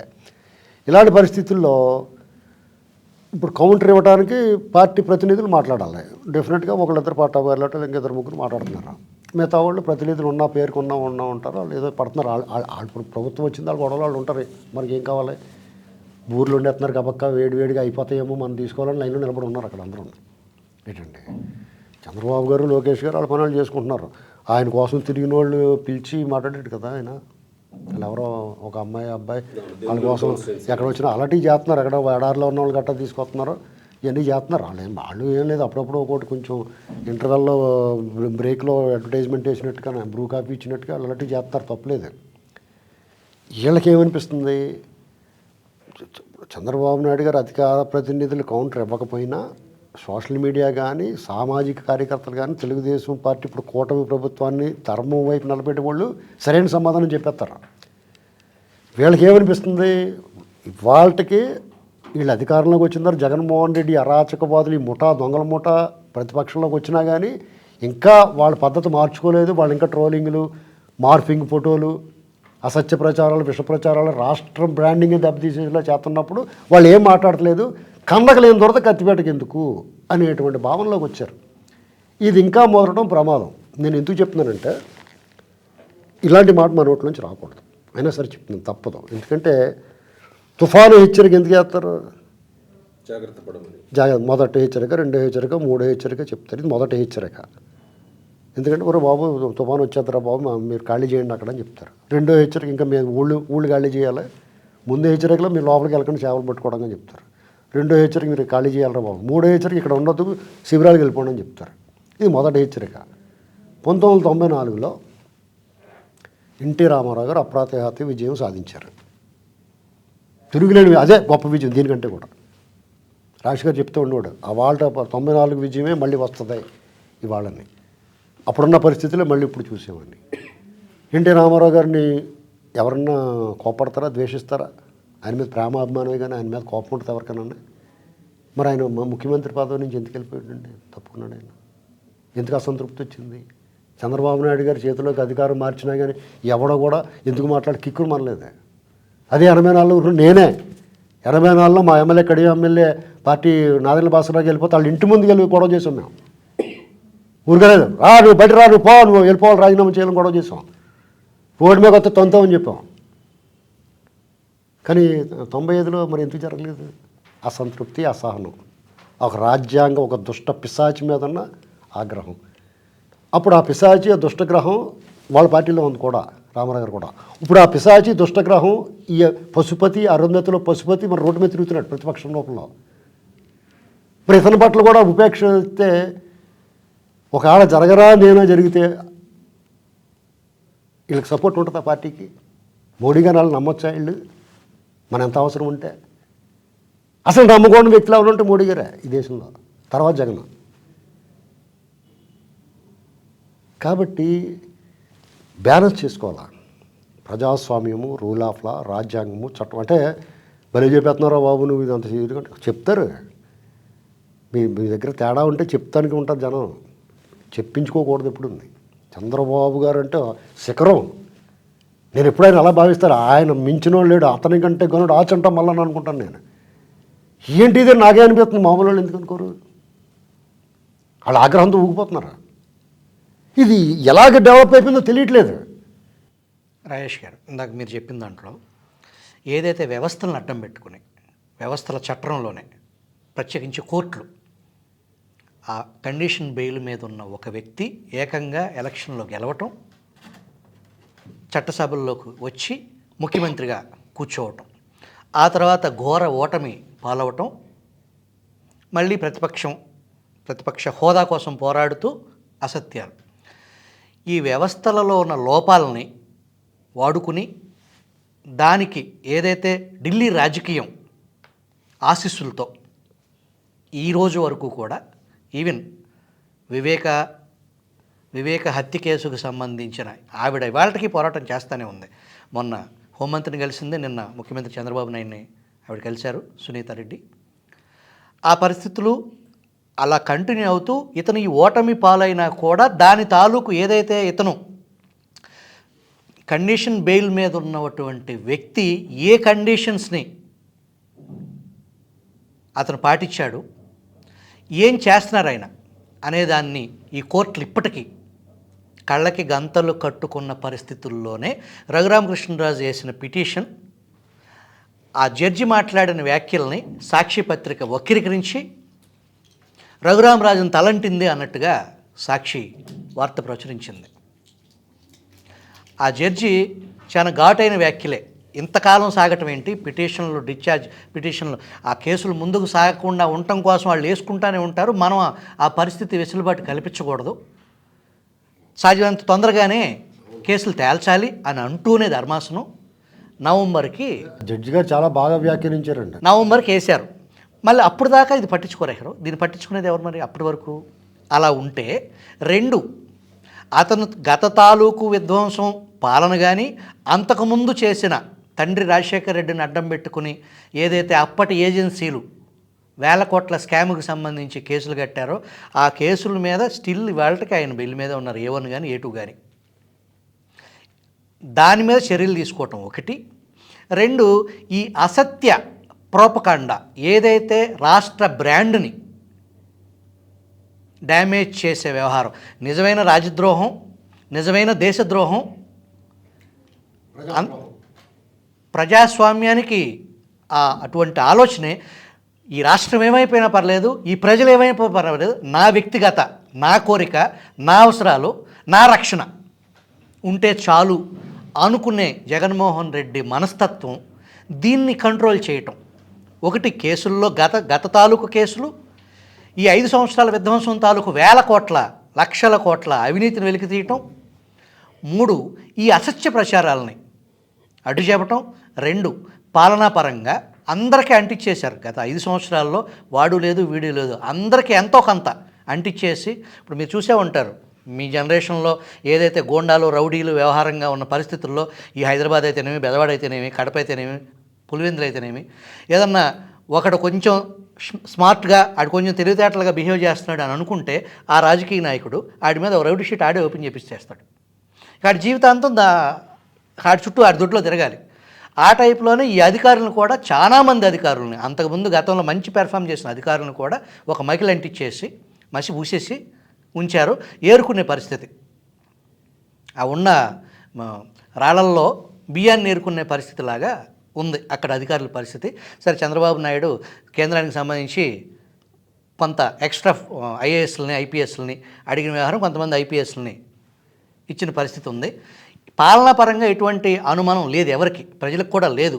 కానీ ఈ అసత్యాలని జగన్మోహన్ రెడ్డిని కంట్రోల్ చేయకపోతే ప్రజలు ఇచ్చిన మ్యాండేట్కి అర్థం లేదు అనే బాధ, దానికి సంబంధించి ఇప్పుడు మీరు ఎంతసేపు మీ కంఠశోష వేదన చేసిన సోషల్ మీడియా, ప్రత్యేకించి టీడీపీ సోషల్ మీడియా స్తబ్దుగా మారిపోవటానికి అంతులేని ఆవేదన.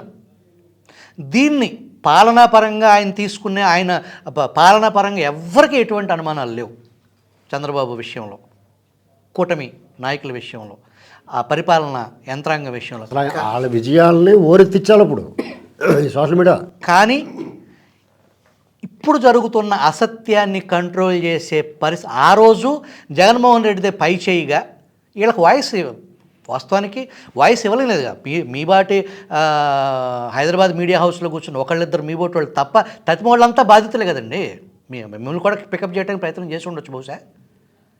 ఆ రిలవెన్స్ మీరు నరికేయండి పొడి చేయండి అని గత 5 ఏళ్లలో మీరు అనలేదుగా. వాస్తవానికి అంత విధ్వంసకరమైన పాలనలో కూడా మీరు ఆ రకమైన మీరు బరస్ట్ అవలా. వాస్తవానికి డెమోక్రటిక్ వేలోనే ప్రజలకి చైతన్యపరిచే విధంగానే ఇది జరుగుతుందని చెప్పేసి 5 ఏళ్ళు మాట్లాడిన వేదనాభరితమైన విశ్లేషణలు చేస్తూనే వచ్చారు, పుంకాలుగా. మళ్ళీ మీరు అదే పరిస్థితుల్లో ఉన్నారుగా. ఈ 60 రోజుల నుంచి మళ్ళీ మీరు ఎక్కడ రెస్ట్ తీసుకున్నారు? ఇదే వేదంతో మళ్ళీ అదే గోల, అదే వేదన, అదే విధ్వంసం తాలూకు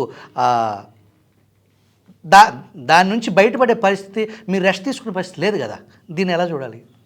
ఇప్పుడు వాస్తవంగా జగన్మోహన్ రెడ్డి గారికి సిబిఐ కోర్టు బెయిల్ ఇచ్చిన రోజున ఆయన మీద ఇంపోజ్ చేసిన కండిషన్స్ ఏంటి అంటే, కేసు విచారణకి ఆటంకం కలిగించకూడదు, సాక్షులను ప్రభావితం చేయకూడదు అని చెప్పని ఆ రోజు ఆయనకి ఇచ్చిన, అంటే ఆయనకి బెయిల్ ఇస్తూ పెట్టిన కండిషన్స్. రఘురామకృష్ణరాజు గారు సిబిఐ కోర్టులో బెయిల్ రద్దు పిటిషన్ ఫైల్ చేసినప్పుడు ఆయన కొన్ని స్పెసిఫిక్ ఎలిగేషన్స్ కోర్టు దృష్టికి తీసుకొచ్చారు. వాస్తవంగా అయితే జగన్మోహన్ రెడ్డి గారికి వ్యతిరేకంగా రఘురామకృష్ణరాజు గారు సిబిఐ కోర్టుకి ఇచ్చిన సాక్ష్యాధారాలు చూసిన తర్వాత జగన్మోహన్ రెడ్డి బెయిల్ రద్దు అయిపోవటం ఖాయమని చెప్పని అందరూ భావించారు. అంటే సిబిఐకి నిజంగానే జగన్మోహన్ రెడ్డి గారు తమ కేసులో అక్యూజ్డు, ఆయన బెయిల్ కండిషన్స్ వైలేట్ చేసినప్పుడు ఆయన బెయిల్ రద్దు చేయించాల్సిన బాధ్యత తమ మీద కూడా ఉంది అని కనుక భావించున్నట్టయితే సిబిఐ 100% విచారణకు సహకరించి ఉండాల్సింది. ఆ రోజు ఏం ఇష్యూస్ మెన్షన్ చేశారు అంటే, సాక్షులను ప్రభావితం చేయకూడదు. జగన్మోహన్ రెడ్డి గారు ఏం చేశారు, ప్రజల ద్వారా తనకు దక్కిన అధికారాన్ని అడ్డం పెట్టుకొని కేసులో తనతో పాటు కో అక్యూజ్డ్గా ఉన్న మోపిదేవి వెంకటరమణ గారు, ధర్మాన ప్రసాదరావు గారు, నీలం సాహ్ని గారు, తర్వాత శ్రీలక్ష్మి, ఆదిత్యనాథ్ దాస్ లాంటి వాళ్ళందరినీ కూడా కీలక స్థానాల్లోకి తీసుకొచ్చారు. అంటే తన అధికారాన్ని ఆ రోజు తనకు సహకరించి తనతో పాటు కేసులో ఉన్నారు కాబట్టి ఇవాళ వాళ్ళకి లబ్ధి చేకూర్చడం. ఆ రోజు తన కేసు విచారణ చేసిన జాస్తి కృష్ణకిషోర్ గారి వంటి వాళ్ళని తనకున్న అధికారం ద్వారా వేధింపులకు గురి చేశారు. అంటే అక్కడ ఏంటి అర్థం, ఖచ్చితంగా కేసులో తనతో పాటు అక్యూజ్డ్గా ఉన్న వాళ్ళకి కీలక స్థానాలు కల్పించడం, కేసు విచారణ చేసిన అధికారులని వేధింపులకు గురి చేశారు. అది 100% బెయిల్ కండిషన్స్ వైలేషన్. ఈ అంశం ప్రాతిపదికగా ఆయన బెయిల్ రద్దు చేసి ఉండాల్సింది ఆ రోజున. కానీ ఆ రోజు సిబిఐ న్యాయస్థానం మరి రఘురామకృష్ణరాజు గారి లోకల్ స్టాండీని ప్రశ్నించారు. మీకేమో హక్కు ఉంది ఈ పిటిషన్ ఫైల్ చేయడానికి అని.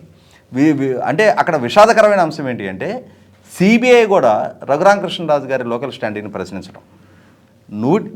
అంతకుముందు బెయిల్ రద్దు చేయమని సిబిఐ అడిగింది. మీరు అడుగుతున్నదే ఇప్పుడు ఈయన కూడా మద్దతు తెలుపుతున్నారు కదా. మీరు ఆయనతో భుజం కలిపి జగన్మోహన్ రెడ్డి తప్పులు చేస్తున్నాడు, ఈయన మెన్షన్ చేసిన ఇష్యూస్ అన్నీ నిజమే, ఆయన బెయిల్ రద్దు చేయమని అడగాల్సిన సిబిఐ అడక్కపోవటం. ఇప్పటికైనా సరే సిబిఐ అనక ఎవరున్నారు అనుకోవచ్చు. 100% కేంద్ర పెద్దల అండదండలతోటే ఇది సాధ్యపడింది. కాబట్టి ఇవాళ రాజకీయంగా మారిన ఈక్వేషన్స్, ఆ రోజు జగన్మోహన్ రెడ్డి అడ్వాంటేజ్ తీసుకున్నాడు, ఇవాళ ఆ అడ్వాంటేజ్ అతనికి లేదు. అదే సందర్భంలో అడ్వాంటేజ్ లేదు అని మీరు అంటున్నారు, కూటమి కార్యకర్తలు నాయకులు అంటున్నారు. కానీ జగన్మోహన్ రెడ్డి అనుకోవట్లేదు కదా, ఆయనదే పై చేయిగా ఉంది కదా. నేను చెప్తుంది అదే. కాబట్టి ఏంటంటే ఇప్పటికైనా సరే జగన్మోహన్ రెడ్డికి నెత్తికెక్కిన కళ్ళు యథాస్థానానికి రావాలి అన్నా, అతను చేస్తున్న నేల విడిచి సాము ఆగాలి అన్నా, అతని కాళ్ళు నేల మీద నిలబడాలి అన్నా, అతని వాస్తవ పరిస్థితులు అతనికి తెలియజేయాల్సిన అవసరం ఉంది. అతను పులివెందుల ఎమ్మెల్యే మాత్రమే. ఈ రోజుకి 45 కోట్ల రూపాయల ఫర్నిచర్ అతని ఇంట్లో ఎందుకుంది? ఇవాళ అతని ఇంటి చుట్టూ ఉన్న 30 అడుగుల ఐరన్ ఫెన్సింగ్ ప్రభుత్వ ధనంతో నిర్మాణం చేసి 17 కోట్లు దాదాపు. ఎందుకు దాన్ని కొనసాగించాలి? అసలు అతనికి జామర్లతో కూడిన భద్రత ఎందుకు కల్పించాలి? ఏం అవసరం ఉంది? కేంద్రంలేండి, కేంద్రం అది రాష్ట్రానికి సంబంధం లేదు. వాస్తవానికి ఏదైతే ఆ జామర్ వెహికల్ అనేది, ఆ Z+ వ్యవహారం అనేది కేంద్ర ప్రభుత్వం సెక్యూరిటీ రివ్యూ కమిటీ అనేది ఆంధ్రప్రదేశ్ చంద్రబాబు నాయుడు గారికి కల్పించబడ్డ భద్రత, సెంట్రల్ ఇంటెలిజెన్స్ వాళ్ళ రికమెండేషన్ మేరకు ఆయనకి ఎన్ఎస్జీ భద్రత కల్పించారు. జగన్మోహన్ రెడ్డి గారికి మాజీ ముఖ్యమంత్రి అని చెప్పని చంద్రబాబు నాయుడు గారు చూపించిన ఆయాచిత ప్రేమ వల్ల అది లేదు, చంద్రబాబు ప్రభుత్వం కాదండి, అది కేంద్రం. ఏదైతే మాజీ ముఖ్యమంత్రి హోదా ఆయనకి ఇచ్చున్నట్టయితే నాదన్ బాసరావు గారికి, కిరణ్ కుమార్ రెడ్డి గారికి ఎందుకు ఇవ్వాలా? కేంద్రం ప్రశ్నించాల్సిందే. అక్కడ జగన్మోహన్ రెడ్డికి ఉన్న థ్రెట్ ఏంటి? ఏమైనా తొడ సంబంధం అంటారు కదా, అలాగే ఒక నిమిషం. జగన్మోహన్ రెడ్డి గారికి ఉన్న థ్రెట్ ఏంటి? ఆయన హయాంలో ఏమన్నా వామపక్ష ఎన్కౌంటర్స్ జరిగినాయా? ఆయన హయాంలో ఏమన్నా చంద్రబాబు నాయుడు గారి లాగా ఎర్రచందనం స్మగ్లర్లని అణిచేశారా? ఎన్కౌంటర్లు జరిగినాయా? ఆయన హయాంలో ఏమన్నా గంజాయి సరఫరాని ఉక్కుపాదంతో అణిచేశాడా? ఆయన హయాంలో ఏదైనా తన పార్టీ నాయకుల ద్వారా అడ్డగోలుగా కుప్పం ద్రవిడ యూనివర్సిటీ ప్రెమిసెస్ నుంచి శ్రీకాకుళం జిల్లా దాకా ప్రకృతి వనరుల అడ్డగోలు దోపిడీ జరుగుతుంటే ఏమన్నా ఉక్కుపాదంతో అణిచేశాడా? ఏ అరాచకాలని అణిచేశాడని చెప్పని, ఏ శాంతి భద్రతలను కాపాడాడని చెప్పని ఆయనకి థ్రెట్ ఉంది? ఆయనకి ఏ థ్రెట్ లేదు. ఆయన తనకు తాను సృష్టించుకున్న కోడికత్తి డ్రామా, గులకడాయి డ్రామాలతోటి తనకేదో థ్రెట్ ఉన్నట్టుగా ఒక పర్సెప్షన్ క్రియేట్ చేస్తూ ఉన్నాడు.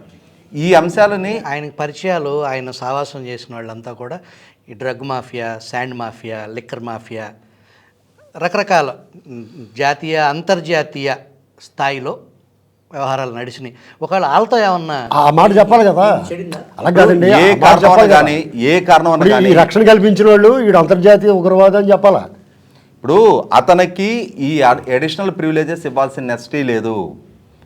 ఎందుకు అసెంబ్లీ 4వ నెంబర్ గేట్ దగ్గర దిగి నడిచిరానివ్వకుండా అతని కారు ఎందుకు లోపలికి ఎలా చేశారు? ప్రజలు నువ్వు 4వ నెంబర్ గేట్ దగ్గర నుంచి నడిచి వెళ్ళాలని చెప్పని తీర్పిచ్చారు. చంద్రబాబు నాయుడు గారు ప్రజా తీర్పుని కాదని చెప్పని ఈ అనవసరపు ప్రివిలేజెస్ ఎందుకు కల్పిస్తూ ఉన్నారు? ఈ కల్పిస్తున్న పర్యవసానం అతను శాసనసభ్యులు వెళ్ళి చంద్రబాబు నాయుడు గారి దగ్గరకో, పయ్యవల కేశవ్ గారి దగ్గరకో వేడుకొని ఆ వేడుకోలను మన్నించి వీళ్ళు అవకాశం కల్పించుండొచ్చు. కానీ అతను అట్లా ఫీల్ కావట్లేదే. ఇది నా హక్కు అని ఫీల్ అవుతూ ఉన్నాడు. నీకు ఆ హక్కు, ఆ స్థాయి లేదు. నువ్వు 4వ నెంబర్ గేట్ నుంచి నడిచి రావాల్సిన స్థాయి నీది. నీకు ఆ ప్రజలు ఆ తీర్పే ఇచ్చారు అని చెప్పని గుర్తు చేయాల్సిన బాధ్యత. ఎలాగంటే జగన్మోహన్ రెడ్డి గారు శాసనసభ్యులు అడిగినప్పుడు చంద్రబాబు నాయుడు గారు మంచోడు కాబట్టి ఏం చెప్పాలంటే, ఇప్పుడు మధ్యాహ్నం స్నాక్స్లో ఒక సమోసా 2 సాల్ట్ బిస్కెట్లు ఎక్కువ పెడతాం కానీ నేను అక్కడి నుంచి పంపించమని చెప్పాలి. కావాలంటే స్నాక్స్లో ఒక సమోసా ఎక్స్ట్రా పెడతాం, 2 బిస్కెట్లు ఎక్స్ట్రా పెడతాం, మంచి యాలక పొడేసి టీ ఇస్తాం. అంతేగాని నిన్ను తీసుకొచ్చి నెత్తిమే కూర్చోబెట్టుకోని రా బాబు, నీ పని నువ్వు చూసుకొని చెప్పాలి. హైకోర్టుకి వెళ్ళి ఆయనకి ఏమి ఇచ్చారో నాకు ఇవ్వండి. ఇప్పుడు రేపు పొద్దున్న అలా కాదండి, ముఖ్యమంత్రి కూడా 1 సంవత్సరం కావాలంటాడు లాస్ట్లో, ఇంకా విధ్వంసం చేసేద్దామని. ఇస్తారా? ఇప్పుడు న్యాయస్థానాలను విమర్శించకూడదు, న్యాయస్థానాల తీర్పులు మాట్లాడకూడదండి. కానీ కొన్ని వ్యవస్థల తీరు గురించి మనం ప్రశ్నించాల్సింది ఖచ్చితంగా మాట్లాడాలి. అవసరమైతే ప్రజలు వాటి ముందు ధర్నా కూడా చేయాలి. ఎందుకంటే చాలామంది కొన్ని వ్యాఖ్యలు చేస్తారు. జగన్మోహన్ రెడ్డి దుర్మార్గుడు, ఆర్థిక నేరస్తుడు, ఉగ్రవాదుల కంటే ప్రమాదం, ఇలాంటి వాళ్ళు రోడ్డు మీద తిరగకూడదు, కేసులు సత్వరంగా పరిగణం టకాలమని వచ్చే వారం చూడమనాలి కదా, నవంబర్ దాకా వాయిదా వేస్తాడు ఆయన. ఇది అర్థం అవ్వట్లేదు జనాలకి. అదే కదా ఈ కాలహరణంగా. నిన్న కోర్టు జామర్ వెహికల్ ఇచ్చింది, కొత్త బుల్లెట్ ప్రూఫ్ వాహనం సమకూర్చండి అని కోర్టు ఆదేశాలు ఇచ్చింది. ఎంత ఉంది చూడండి, బ్యాగ్లోనే అనాలి డబ్బు. ఎవరు బాబు సొమ్మండి ఇదంతా నెలకి. అడిగాను రోగమా ఇవన్నీ రక్షణ తీసుకోవడం సిగ్గులేదా మొఖానికి? నేను పుల్లి సింహాన్ అన్నాడు. చంద్రబాబు నాయుడు గారు ఎన్ఎస్జీ ప్రొటెక్ట్ అయ్యి కూడా రోడ్డు మీద తిరిగాడు. ఇటు దొంగలో దాక్కుంటాడు ఏంటండి?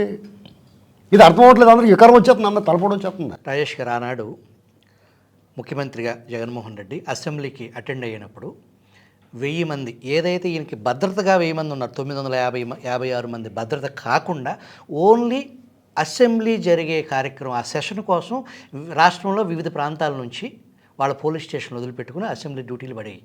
1000 మంది పోలీస్ పహారాలో అమరావతి గ్రామాల గుండా తాడేపల్లి ప్యాలెస్లోంచి వచ్చి అసెంబ్లీలోకి నాటి పులి ఎంటర్ అయ్యి గర్జించి మళ్ళీ 1000 మంది పోలీసు పహారాలో పరదాల మాటున మళ్ళీ ప్యాలెస్లోకి వెళ్ళేది. మొన్న జరిగిన అసెంబ్లీ సెషన్ కేవలం 200 మందితో సెషన్ అయ్యింది. కోర్టుకు వెళ్ళి నాకు మళ్ళీ ఆ 956 మందితో నాకు రక్షణ కావాలి అని అడగటానికి ఆ టెంపర్తనం, నాకు అది కావాలి ఇది కావాలనేది కోర్టుకు వెళ్ళిపోయి నేను కోర్టు తలుపు తడతాను.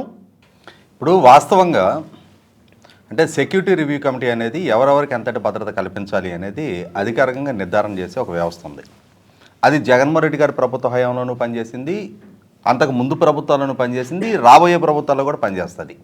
ఎవరికి ఏ స్థాయి భద్రత కల్పించడం అనేది ఆ ప్రాతిపదికగానే ఉంటుంది. వాళ్ళ థ్రెట్ పర్సెప్షన్ అంటే వాళ్ళకున్న థ్రెట్ ఏ స్థాయిలో ఉంది, ఎందుకుంది, ఎవరి నుంచి ఉంది, ఇది అసెస్ చేసిన తర్వాత ఇప్పుడు మీరు నేను వెళ్ళగానే మనకు గన్ లైసెన్స్ ఇవ్వరు. మనకు గన్ లైసెన్స్ ఎందుకు అనేది మనం ప్రూవ్ చేసుకోవాలి మొట్టమొదట. అదేవిధంగా ఒక రక్షణ కోరతా ఉన్నప్పుడు ఎందుకు రక్షణ అవసరం అనేది కూడా చెప్పాల్సిన బాధ్యత ఉంది. ఇవాళ జగన్మోహన్ రెడ్డి గారు కోర్టుకు తెలుపుతున్నది ఏంటి, నా మీద ఆ రోజుల్లో కోడికత్తి జరిగింది, తర్వాత మొన్నకు గులకరాయి జరిగింది అని చెప్పని. మరి ఇదే జగన్మోహన్ రెడ్డి గారు పాలకుడిగా కొనసాగుతూ ఉండగా చంద్రబాబు నాయుడు గారి మీద అమరావతి పర్యటన సందర్భంగా రాళ్ళు చెప్పులు దాడి జరిగింది. ఆయన విశాఖపట్నం పర్యటనకి వెళ్తే ఎయిర్పోర్ట్లో నుంచి బయటికి రానివ్వకుండా అక్కడ వైసీపీ శ్రేణులు అడ్డుకున్నాయి. నందిగామలో ఆయన ప్రసంగిస్తున్న సందర్భంగా రాళ్లదాడి జరిగింది. ఎర్రగొండపాలెంలో రాళ్లదాడి జరిగింది. రామతీర్థానికి వెళ్తే లారీలు అడ్డం పెట్టారు. అంగళ్ళు పర్యటన సందర్భంగా అంటే ఆయన పొంగనూరు పర్యటిస్తుంటే అంగళ్ళు గ్రామం దగ్గర అక్కడ రాళ్లదాడి జరిగింది. నారా లోకేష్ మీద పొద్దుటూరులో కోడిగుడ్లు దాడి జరిగింది. గుంటూరులో రాయిదాడి జరిగింది. భీమవరంలో మొత్తం వాళ్ళ కాన్వాయ్ మీదే అంటే ఆయన పాదయాత్ర చేస్తున్న సమూహం మీదే రాళ్లదాడి జరిగింది. మరి జగన్మోహన్ రెడ్డి గారు ఏం రక్షణ కల్పించారు వీళ్ళకి? అనపత్తి పర్యటన సందర్భంగా పోలీసులు అక్కడ ఆయన పర్యటన అడ్డుకుంటే 7 కిలోమీటర్లు చీకట్లో నడిచి వచ్చారు చంద్రబాబు నాయుడు గారు. పోలీసు వాళ్ళు అడ్డం కూర్చున్నారు పైగా. వాళ్ళు రోడ్ల మీద పడుకోబెట్టారు పోలీసుల్ని, ఆయన కాన్వాయ్ ముందుకు సాగనివ్వకుండా. ఇటువంటి పరిస్థితుల్లో అంటే ఒక రకంగా చంద్రబాబు నాయుడు గారి మీద జరిగిన దాడులతో కంపేర్ చేస్తే ఉద్దేశపూర్వకంగా అక్కడ అంటే చంద్రబాబు నాయుడు గారిని గాయపరిచే లక్ష్యంతో దాడులు జరిగినాయి. అక్కడ ఎన్ఎస్జీ కమాండోలకి తలకి రక్తపు గాయాలైనాయి. ఎర్రగొండపాలెంలో ఆ రాళ్ల దాడిలో గాయపడ్డ ఒక తెలుగుదేశం కార్యకర్త తర్వాత ట్రీట్మెంట్ తీసుకుంటూ చనిపోయాడు. ఉద్దేశపూర్వకంగా జరిగిన దాడులు అవి. ఇవాళ జగన్మోహన్ రెడ్డి గారి మీద ఆయన చెప్తున్న కోడికత్తి అంశంలో కుట్రకోణం లేదు అని చెప్పని ఆయన కోరుకున్న ఎన్ఐఏ నిర్ధారించింది. అది యాదృచ్ఛికంగా అతను జగన్మోహన్ రెడ్డి గారికి రాజకీయ లబ్ధి చేకూర్చే లక్ష్యంతో చేసిన ఇన్సిడెంట్ అని చెప్పని, కాబట్టే దొంగమొహం నలుపు అని చెప్పని కోర్టుకెళ్ళి ఆ శ్రీనివాసుని ఫేస్ చేస్తే అసలు వాస్తవాలు ఎక్కడ బయటకు వస్తాయని చెప్పని 5 సంవత్సరాలుగా బాధితుడిగా తన స్టేట్మెంట్ ఇవ్వడానికి కూడా కోర్టుకు హాజరు కాల. మరి మొన్న జరిగిన రాళ్లదాడి ఇష్యూ చూసాం. నిజంగా రాళ్లదాడి జరిగిందా?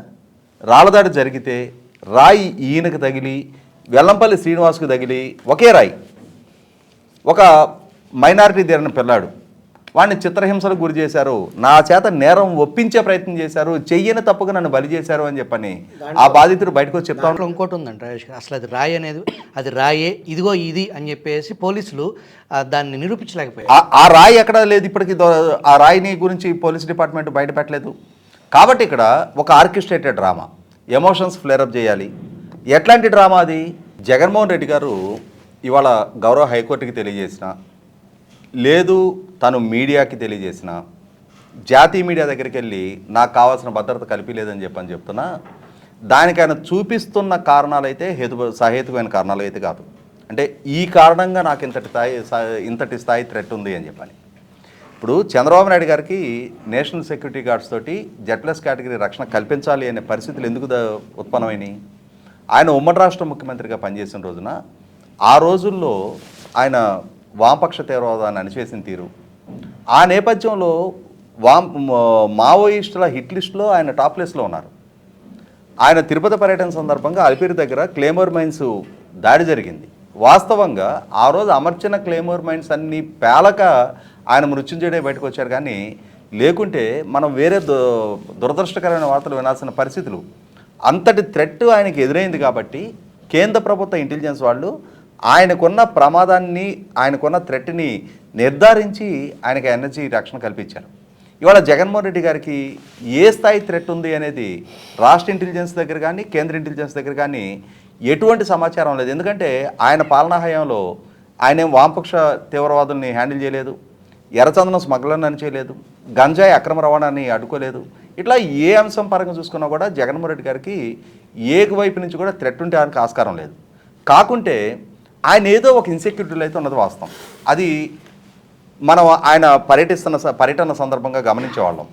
ఆయన 2019కి ముందు ప్రతిపక్ష నాయకుడిగా ప్రజలతో మమేకం అయ్యి వేల మంది ప్రజలతోటి ప్రతిరోజు ఇంటరాక్ట్ అవుతా ప్రతి ఒక్కరిని తలలు నిమిరి ముద్దులు పెట్టిన జగన్మోహన్ రెడ్డి గారు ఒకసారి ముఖ్యమంత్రిగా బాధ్యతలు చేపట్టిన తర్వాత ఒక తెలియని అభద్రతా భావంలో అయితే ఆయన కూరుకుపోయారు అనేది వాస్తవం. ఆయన పర్యటించే సందర్భంగా చెట్లు నరికించిన ముఖ్యమంత్రిని ఒక జగన్మోహన్ రెడ్డి గారిని చూసాం మనం.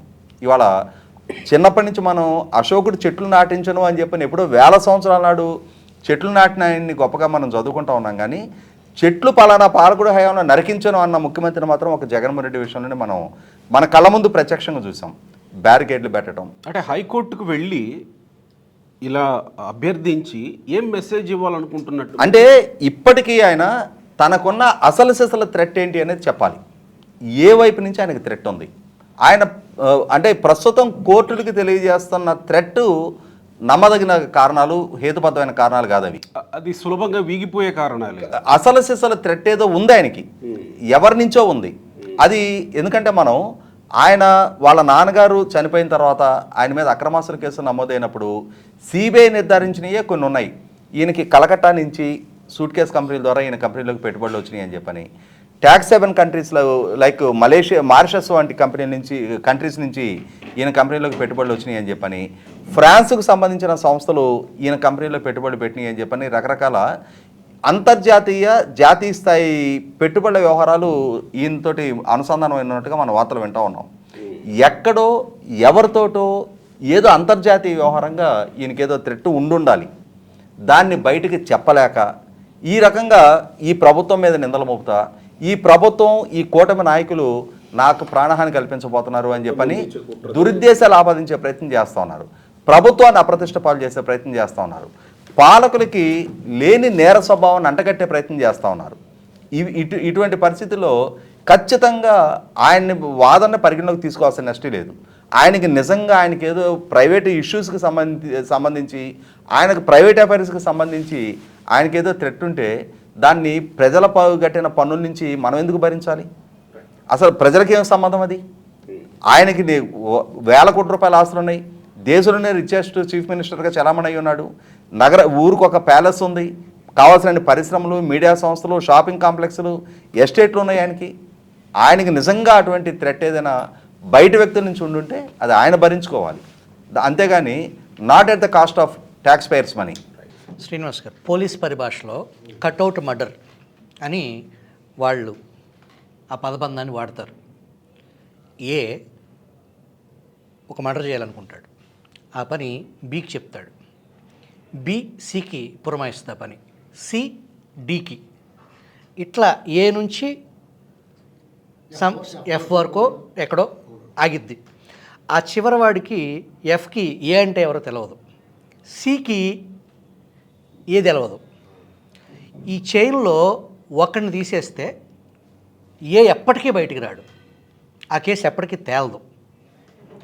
అది కట్అవుట్ మర్డర్ అని చెప్పేసి ఆ తేలని, సాధ్యపడని, ఎవిడెన్స్ని క్రియేట్ చేయలేని ఒక పోలీస్ పరిభాష. అట్లాంటి పరిస్థితి ఏమన్నా జగన్మోహన్ రెడ్డి అతను చేసిన పనులకు సంబంధించి ఏమైనా చిక్కుకున్నాడు అని అనుకోవచ్చా? ఇప్పుడు దాన్ని బకెట్ మర్డర్స్ అని కూడా అంటారండి. ఎలాగంటే ఆ లింకులో చంపినోడికి చంపిద్దాం అనుకున్నవాడికి ఎవరిని చంపాలో తెలుసు, కానీ చచ్చిపోయినోడికి ఎవడు చంపాడో తెలియదు. అలాగే మధ్యలో ఎవడో తనకు ఆర్డర్ ఇచ్చాడో ఒకడికొకటి లింక్ ఉండదు, ఒక ఇద్దరు మాత్రమే లింక్ ఉంటుంది. ఇందులో ఏ ముగ్గురికి తెలియదు, ఒక లింక్ కట్ చేస్తారు. పరిటాల రవీంద్ర గారు మర్డర్ జరిగిన విధానం బకెట్ మర్డర్స్కి అదొక ఎగ్జాంపుల్. ఒక డాక్టరు ట్రైన్ నుంచి తోసేయబడతాడు, ఒకడేమో చిన్న పిచ్చోడు చేతిలో చచ్చిపోతాడు, ఒకడు సడన్గా కలబట్టల దగ్గర చచ్చిపోతాడు, ఒకడు బంజారా హిల్స్లో చోట్లో పోతాడు. ఇలాగ రకరకాలుగా పోతారు. ఒకడు జైల్లో నాయంగా సీరియస్గా చూశాడు అందుకే చంపేశాను అంటాడు. ఇలాంటివి జరిగిపోతాయి. దాన్ని ఆ లింక్ అట్లా చేస్తారు, ఇంకా అవతల దొరకడు సాక్ష్యాలు. కానీ మనకు తెలుస్తుంది ఈడే చేయించడని. దానికి రీజన్ ఉండదు, దానికి సాక్ష్యం ఉండదు. కోర్టులు కానీ సాక్ష్యాలు చూపించాలి కాబట్టి ప్రూవ్ చేయలేరు. పోలీసులు కూడా చాలా నానాయాతన పడతారు. కొన్ని మర్డర్ కేసుల్లో వాళ్ళు అరెస్ట్ చేయగలుగుతారు, అన్ని చేస్తారు. కానీ దాన్ని సాక్ష్యాధారాలతో ప్రూవ్ చేయడానికి తలప్రాణం తోక్కొస్తుంది. అలాగే చిరాకు వచ్చి వదిలేస్తారు. ఈ లోపల ఎవడో సూట్ కేసు పెట్టుకొస్తాడో తీసేసుకుని పోనీ ఏమో గోల వదిలింది అనుకుంటారు. ఇక్కడ జగన్మోహన్ రెడ్డి డెఫినెట్గా థ్రెట్ ఉంటుంది. ఒక సామాన్యుడి దగ్గర నుంచి అతను తాడేపల్లి ప్యాలెస్ కట్టుకుని అక్కడ అందరినీ ఖాళీ చేయించిన దగ్గర నుంచి కూడా థ్రెట్ ఉంటుంది. అతను ఎవరైతే బాధితులు ఉన్నారో అమరావతి రైతులు పొత్తుకొట్టి మీద తన్నిచ్చేసుకున్న వాళ్ళకి ఉంటుందా కోపం? వాళ్ళు ఇంటి మీద డ్రోన్లు ఎగరేస్తే కోపం ఉండదా? థ్రెట్ అంటే షూట్ చేసేసి సుపారీ ఇచ్చేసి షూట్అవుట్లు లేకపోతే ఎక్కడి నుంచో చంపాడాల్సిన అవసరం లేదు, ఇంటికి వచ్చి కూర్చుంటారు కదా. ప్రజాగ్రహం వెల్లువైతే ఇప్పుడు అలా కదండి. ప్రజల దేశాధ్యక్షులే పారిపోయే పరిస్థితి. చంద్రబాబు నాయుడు గారు ఆల్రెడీ ఈ రాష్ట్రాన్ని కాపాడేసాడు. తెలుసా మీకు? మనం తిట్టుకుంటున్నాం కానీ ఒక కోపము ఉక్రోషంతో ఆయన మనం విమర్శిస్తున్నాం. కానీ జగన్మోహన్ రెడ్డి మీద ఏ రేంజ్లో ప్రజాగ్రహం ఉందంటే నిన్న మనం బంగ్లాదేశ్లో చూసాం, నిన్నగాక మన శ్రీలంకలో చూసాం. అంతకు మించిన ఆవేదన, ఆగ్రహం, ఉక్రోషం, కోపం, పౌరుషం అన్నీ ఉన్నాయి. ఎరగొట్టేయాలనుకున్నారు, మొత్తం దోపిడీ ధ్వంసం చేసేయాలంత కోపం ఉంది జనాలకి. దాని నుంచి కాపాడాడు చంద్రబాబు గారు. ఆయన మాట పడ్డాడు, పాపాల బైరుళ్ళ పాపాన్ని మోస్తున్నాడు. ఇంక మొయ్యొద్దు అంటున్నాం మేము. ఇంక మొయ్యొద్దండి, అది అయిపోయింది. ఆ ఆగ్రహం, ఆ ఉప్పిన చల్లారిపోయింది. ఈసారి మీరు అట్లో శర్రగాల్చి పిర్ర మీద వాతలు పెడతారు కదా అల్లరి చేసే వాళ్ళకి, అలా పెట్టమంటున్నాం.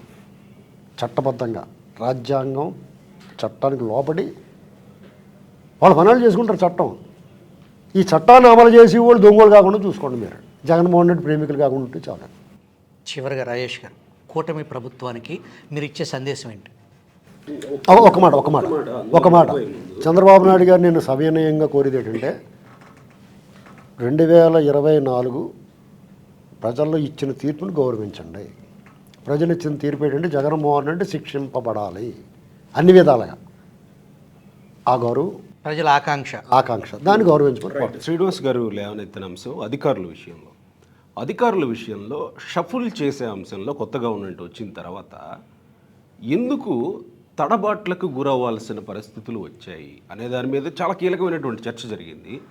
ఇది కొంచెం కీలకమైనటువంటి అంశమే కాబట్టి చివరిలో అయినా దీనికి చర్చించాల్సిన అంశంగా మనం చూద్దాం.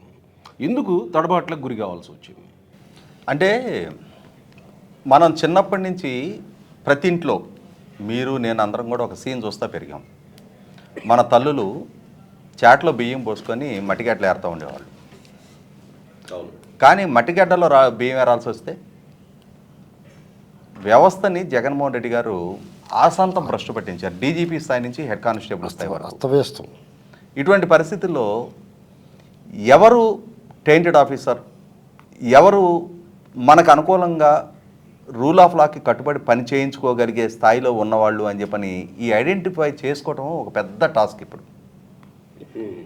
కాబట్టి ఏంటంటే ఈ ప్రాసెస్లో ఖచ్చితంగా బియ్యంతో పాటు కొన్ని రాళ్ళు వస్తాయి, మళ్ళీ తిరిగి ఏరుకోవాల్సిందే.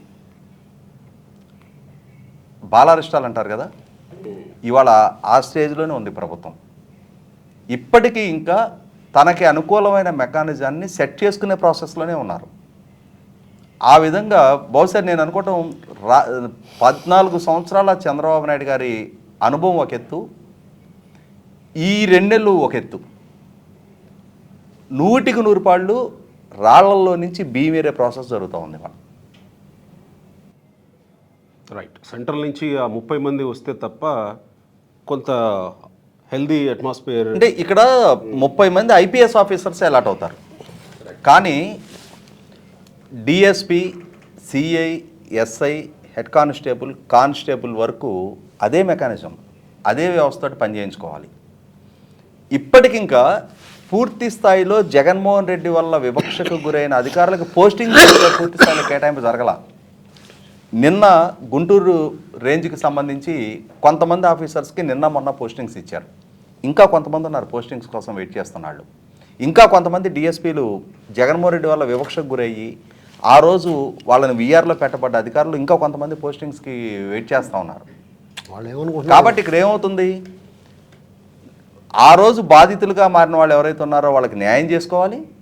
అదే సందర్భంలో ఆ రోజు బాధ్యులుగా అంటే జగన్మోహన్ రెడ్డి అరాచకాలకు బాధ్యులుగా ఉన్న అధికారులు ఎవరైతే ఉన్నారో వాళ్ళని పక్కన పెట్టాలి. ఈ ఐడెంటిఫికేషన్ పేరేట్ నడుస్తూ ఉంది ఇప్పుడు. రాజేష్ గారు, ఇందాక శ్రీనివాస్ గారు ఆయన సందేశం, ప్రజల ఆకాంక్షల్ని, ప్రజల తీర్పుని గౌరవించండి చంద్రబాబు గారు. ప్రజలు జగన్మోహన్ రెడ్డిని శిక్షించమని ఆ తీర్పు ఇచ్చారు. ఆ ప్రజల తీర్పుని మీరు అమలు చేయండి అనేది శ్రీనివాస్ గారి సందేశం. మీరు కూటమి ప్రభుత్వానికి మీరిచ్చే సందేశం ఏంటి? ఒకటి వాస్తవం ఏంటి అంటే, ఇప్పుడు మనం ఇందాకటి నుంచి కూడా జగన్మోహన్ రెడ్డి వాళ్ళ మీడియా, వాళ్ళ సోషల్ మీడియా, వాళ్ళ నాయకులు వాళ్ళు చేస్తున్న విష ప్రచారం గురించి మాట్లాడుకుంటా ఉన్నాం. ఇవన్నీ ప్రజలకి చిరపరిచితమే. 2019కి ముందు జగన్మోహన్ రెడ్డి ఏ ప్రచారం చేశాడు, 2019 నుంచి 24 దాకా ఏ ప్రచారం కొనసాగిస్తూ వచ్చాడు అనేది ప్రజలకు ఒక స్పష్టత ఉన్నా కూడా ప్రజలు ఆ రోజు చంద్రబాబు నాయుడు గారిని ఒక కులానికి పరిమితం చేసే ప్రయత్నం చేసినా 2019లో అవన్నీ సక్సెస్ఫుల్గా జగన్మోహన్ రెడ్డికి అనుకూలించినాయి. కానీ 2024 ఎన్నికలు శ్రీకాకుళం జిల్లా నుంచి ఇటు చిత్తూరు జిల్లా చివర అటు అనంతపురం జిల్లా చివర వరకు ఏకోన్ముఖంగా ఒక స్పష్టమైన తీర్పు ఇచ్చారు. జగన్మోహన్ రెడ్డి ఆయన కులపరమైన విద్వేషాలు రేగొట్టించే ప్రయత్నం చేసిన ప్రతిపక్ష నాయకుల్ని, మీడియా సంస్థలను కలగలిపి దోచుకోవటం, తినుకోవటం, పంచుకోవటం వాళ్ళ విధానాలని చెప్పినా కూడా ప్రజలు 2019 ఎన్నికల్లో 27 ఎస్సీ నియోజకవర్గాల్లో జగన్మోహన్ రెడ్డికి 25 కట్టబెట్టారు. ఈసారి అది రివర్స్ అయింది. 7 ఎస్టీ నియోజకవర్గాల్లో జగన్మోహన్ రెడ్డికి 7 కట్టబెట్టారు. ఈసారి 2 దక్కినాయి. అంటే 34 ఎస్సీ ఎస్టీ నియోజకవర్గాల్లో జగన్మోహన్ రెడ్డికి ఈసారి కేవలం 4 దక్కినాయి. అదే సందర్భంలో గత ఎన్నికల్లో 52 స్థానాలు ఇచ్చిన రాయలసీమలో 52 స్థానాలకు కానీ 49 స్థానాలు ఇచ్చిన రాయలసీమని ఈసారి 7 స్థానాలకు పరిమితమైంది వైసీపీ అక్కడ. అంటే ఇక్కడ ప్రాంతాలకు అతీతంగా, కులాలకు అతీతంగా, కుల మత ప్రాంత రహితంగా, వర్గాలకు అతీతంగా అన్ని ప్రాంతాల ప్రజలు కూటమిని ఎన్నుకున్నారు. ఈ ఎన్నుకున్నది అంటే కేవలం జగన్మోహన్ రెడ్డి వాళ్ళ శ్రేణులు చేసిన అరాచకాలు, అకృత్యాలకి అడ్డుకట్టేయటం ఒకటే కాదు, కోల్పోయిన తమ భవిష్యత్తు, తగ్గిపోతున్న తమ ఆస్తుల విలువ, తమ బిడ్డల భవిష్యత్తు అగమగోచరంగా మారుతున్న పరిస్థితులు, సివిక్ కమ్యూనిటీస్ ప్రొవైడ్ చేయలేని ఒక నిస్సహాయ ప్రభుత్వాన్ని నుంచి కాపాడండి, మెరుగైన పాలన అందివ్వండి, రాష్ట్రాన్ని అభివృద్ధి చేయండి, మా బిడ్డలకి ఒక సుస్థిరమైన భవిష్యత్తు ఇవ్వండి, మా ఆస్తులు పరాధీనం కాకుండా కాపాడండి, అదే సందర్భంలో ఈ అరాచకాలు, అకృత్యాలకు పాల్పడ్డ వాళ్ళని శిక్షించండి అనేది సైమల్టేనియస్గా ఇది కూడా కొనసాగించండి అని బాధ్యత చెప్పారు. కాబట్టి ఇప్పుడు చంద్రబాబు నాయుడు గారు అభివృద్ధికి, రాష్ట్ర రాజధాని నిర్మాణానికి, ఇరిగేషన్ ప్రాజెక్టుల నిర్మాణానికి, పెట్టుబడులు రప్పించడానికి, ఉపాధి కల్పనకి, సంపద సృష్టికి ఎంత ప్రాధాన్యత ఇస్తారో అంతటి ప్రాధాన్యత ఈ అరాచక శక్తుల్ని కట్టడి చేయడానికి కూడా ఇచ్చి తీరాలి. సైమల్టేనియస్గా అవసరమైతే దానికోసం ఒక విభాగాన్ని క్రియేట్ చేయండి, ఒక కమిషన్ అపాయింట్ చేయండి, సమర్థులైన అధికారులను నియమించండి, జ్యుడిషియల్ పవర్స్ ఇవ్వండి. రాష్ట్రంలో ఎవరిని సమన్ చేసినా వాళ్ళు వచ్చి ఆ కమిషన్ ముందు చేతులు కట్టుకొని కూర్చునే పరిస్థితులు సృష్టించండి. 100% మీ పని మీరు చేసుకుంటూ వెళ్తుంటే ఈ అరాచకోదను కట్టడి చేసే కార్యక్రమం ఆ కమిషన్ చూసుకుంటుంది. ఆ దిశగా అడుగులు వేస్తారని, వేయాలని ఆశిద్దాం. రైట్ రాజేష్ గారు, మనం దాదాపు 2 గంటల పాటు మాట్లాడాం. చాలా ఓపిక్గా జనాలు చూస్తారని ఆశిస్తున్నాను నేను, ఎందుకంటే చాలా వాల్యుబుల్ పాయింట్స్ కాబట్టి. అయితే మనం ఈ 2 గంటలు మాట్లాడిన దాంట్లో 90% జగన్మోహన్ రెడ్డి గతంలో చేసింది, ఇప్పుడు చేస్తున్న దాని గురించే మాట్లాడాం. కానీ ప్రభుత్వం చేసుకుంటూ వెళుతున్న అంశాలని ప్రజల్లోకి తీసుకెళ్లడంలో ఈ 2 గంటల్లో చాలా తక్కువ టైం కేటాయించాల్సి వచ్చింది. వీళ్ళ తాలూకు ఇప్పుడున్న ప్రభుత్వం వాళ్ళ ప్రాధాన్యతలో విషయంలో జగన్మోహన్ రెడ్డి అనే గ్యాంగ్కి ఈపి సెట్లు కొట్టినందుకు వాళ్ళు చేసి మంచి పని అంతా పక్కపోయింది. అసలు వీళ్ళ పెర్ఫార్మెన్స్ ఈ 2 నెలల్లో, సంవత్సరం పాటు చేయాల్సింది 2 నెలల్లో చేశారు. అన్నారు మీరు ఆ సెలబ్రేషన్ చేయాలని. సో ఇప్పుడు మనం అందరం మాట్లాడాల్సింది ఏంటి, ఏమి ఇచ్చాడు రా ఈయన పెన్షన్లు 1వ తారీఖుని, ఆ 3 నెలలతో కూడా కల్పించాడు. ఎంత అచీవ్మెంట్ అండి అది. ఇతను మొత్తం దోచుకెళ్ళిపోయిన తర్వాత ఖర్జూర పెక్కలాన్ని తినేసి గింజలు వదిలేసిపోయాడు, ఖర్జూర పండు తినేసి ఆ ఎక్కలాన్ని ఏరుకుని మళ్ళీ పండు తరుగు ఒక సట్ట తరుగు అందరికి పంచిపెట్టాడు ఈయన. 2 నెలలు మళ్ళీ 1 తారీఖు ఇచ్చాడు. ఆరోగ్యశ్రీకి అల్టిమేటం జారీ చేసే హాస్పిటల్స్ ఆగస్టు 15 లోపల చెల్లించారు. వాట్ నాట్ అండ్ ఎవ్రీథింగ్ వాళ్ళు ఏం చెప్పారో చేస్తున్నారు.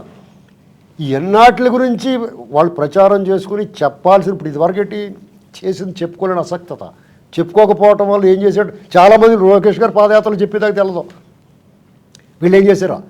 అలాంటి పరిస్థితి ఇప్పుడు మళ్ళీ అందరూ స్తబ్దతకి ఎందుకు మారిపోయారు? చంద్రబాబు అరెస్ట్ అయ్యేంత వరకు రాలేదండి బయటికి. ఇలాంటివన్నీ ఆయన చేసినవి ఏంటి? మీకు ఏంటంటే చంద్రబాబు నాయుడు గారి కూటమి ప్రభుత్వం, పవన్ కళ్యాణ్ గారు కూడా ఎంత పద్ధతిగా మాట్లాడుతున్నాడు, ఆయన గురించి పొగుడుకోవాలి కాసేపు. అలాంటి పరిస్థితి ఉందా వాతావరణం అంతానే. బీజేపీ వాళ్ళు కూడా బత్తకాయలు గింజ కట్టకుండా ఉన్నది బాగా, ఇదివరకట్లా గింజ కట్టిన చేతి వచ్చేసింది, ఆ రసం పిండుతుంటే. బీజేపీ వాళ్ళు చాలా డేంజర్. వాళ్ళు ఉన్నా కానీ ఇప్పుడు ఇబ్బంది లేదనిపిస్తుంది. 2014 నుంచి 19 వరకు బీజేపీ వాళ్ళు ఉన్నందుకు నిత్యం నరకం కదా, వాళ్ళ పక్కల బళ్ళు కొండసేవలను పక్కన వేసుకున్నట్టు ఉండేది. ఇప్పుడు అంతా బాగుంది.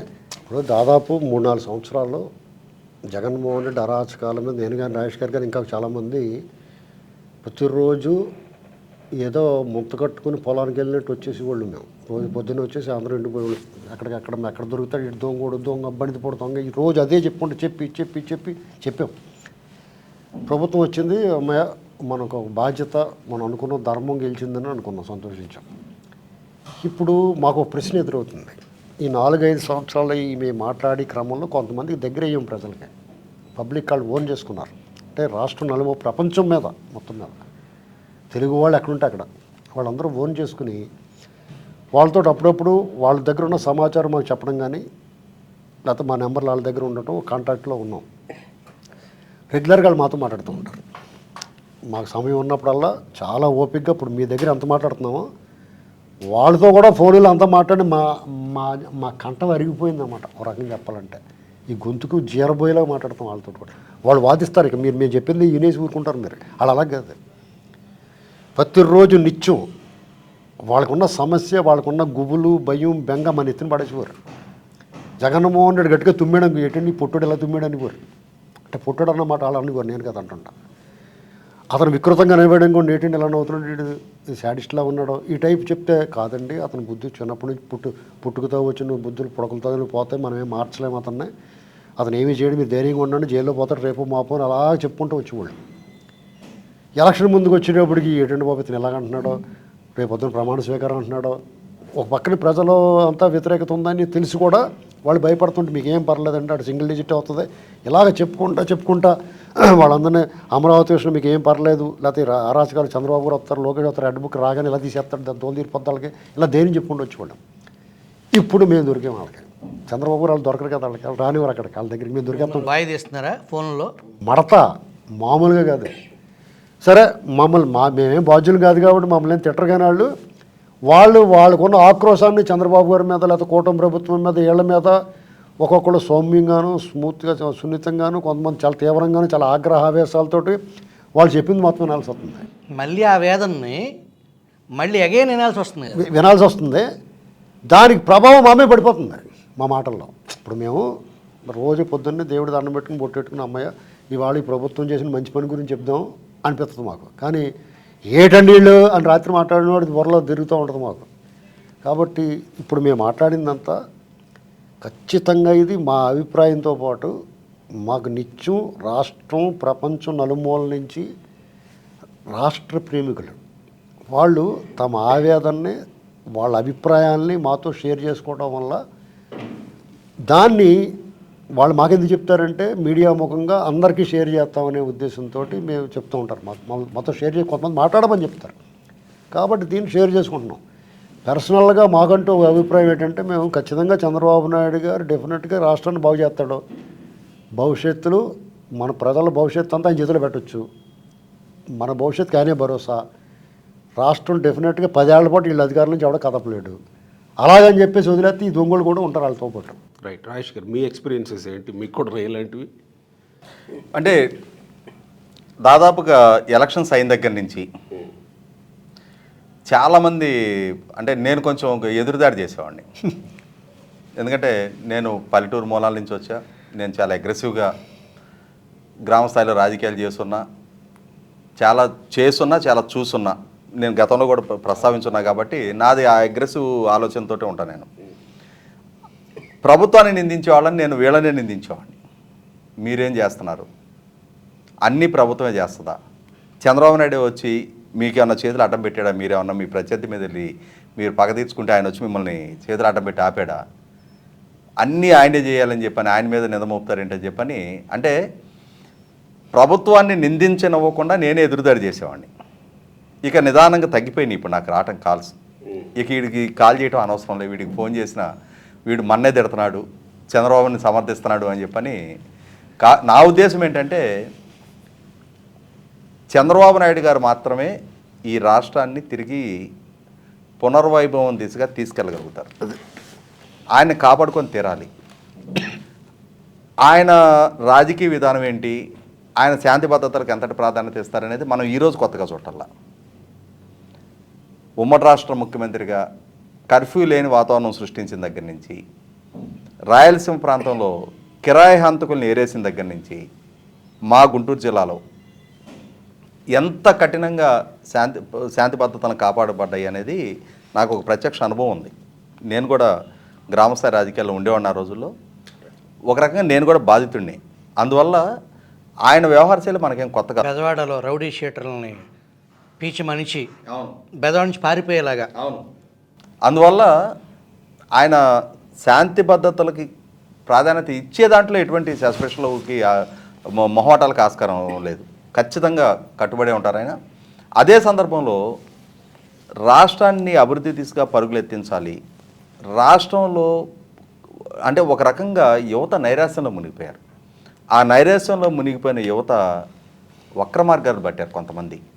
వాళ్ళలో భరోసా నింపడం కోసమే నారా లోకేష్ యోగళం అని చెప్పని ఒక పాదయాత్ర చేస్తున్నాడు. యువతలో భరోసా నింపాడు. కొద్ది రోజులు వెయిట్ చేయండి, ఒక 20 లక్షల ఉద్యోగాలు మేము కల్పిస్తామని చెప్పని భరోసా నింపున్నాడు. ఆ విధమైన యాంబియన్స్ ఉండకూడదు అని చెప్పని దాన్ని చెడగొట్టడం కోసం జగన్మోహన్ రెడ్డి ప్రయత్నం చేస్తూ ఉన్నాడు.